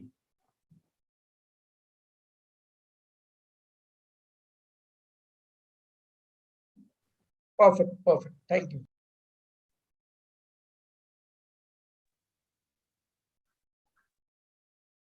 So if anyone is having any question, we can take the questions, or shall we close the deliberation?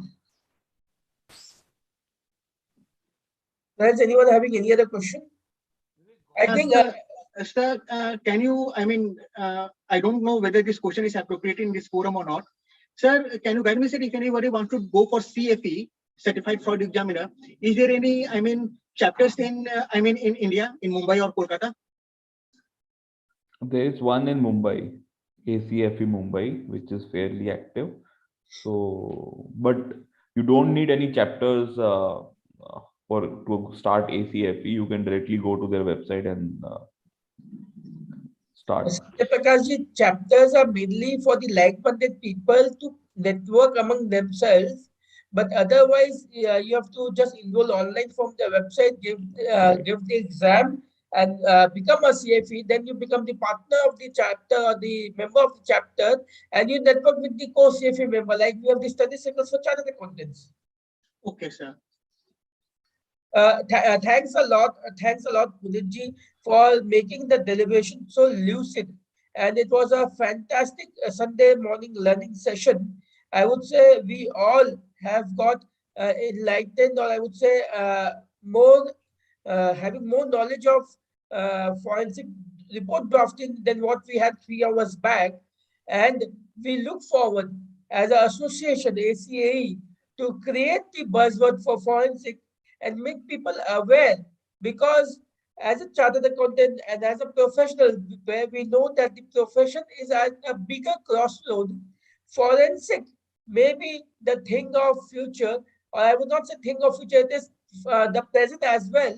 But in say 5 years down the line, there won't be requirement of any return filing, there won't be requirement of any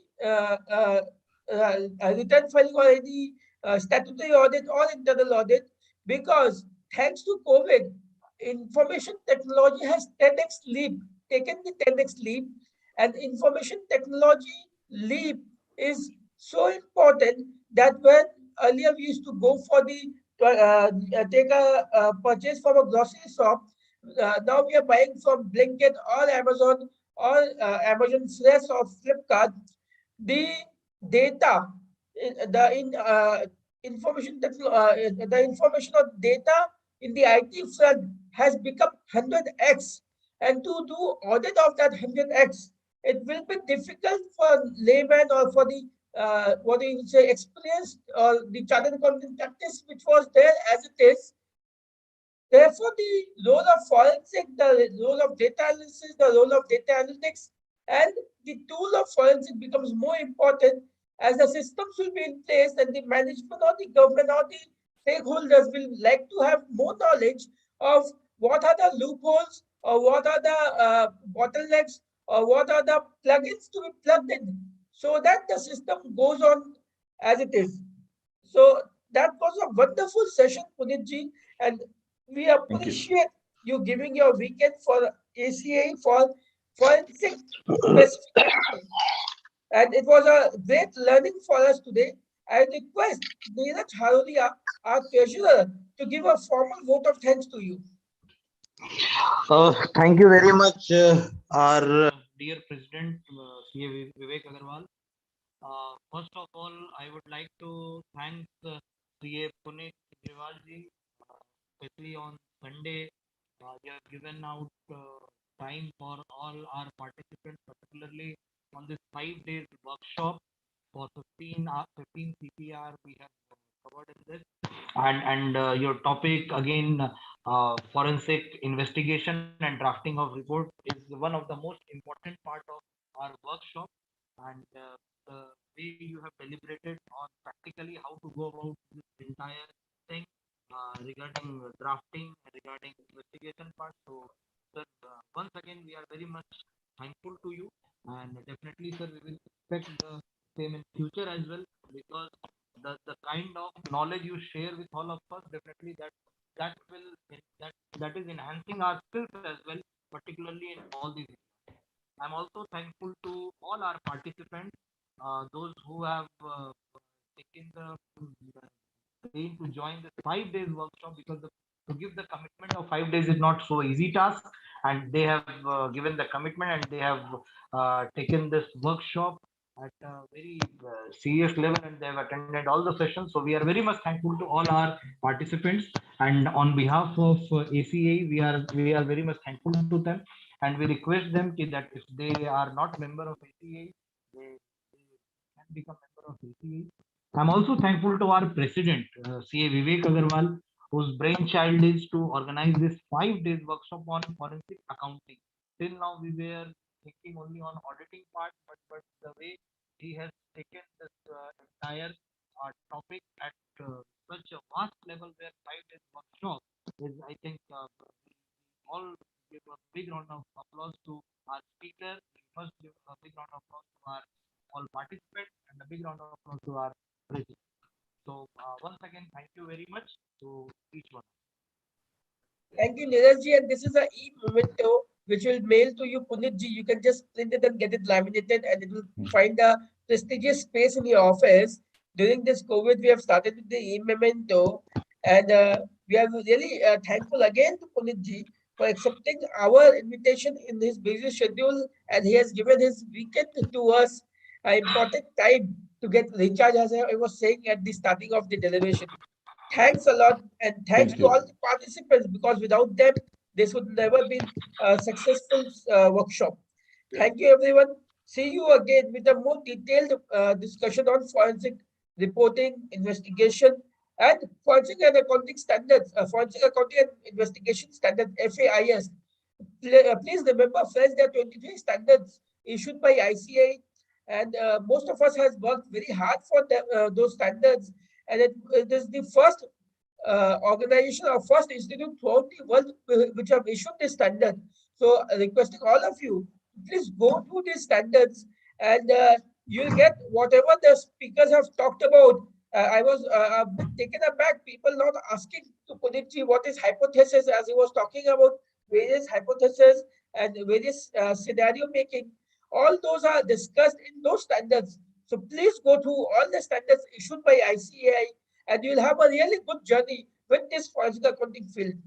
Thanks a lot. Thanks a lot, everyone. Thanks again to Puneet ji, and special thanks to Thank you. Neeraj ji for taking his time out from his weekend and giving a formal vote of thanks to all of us. Thank you.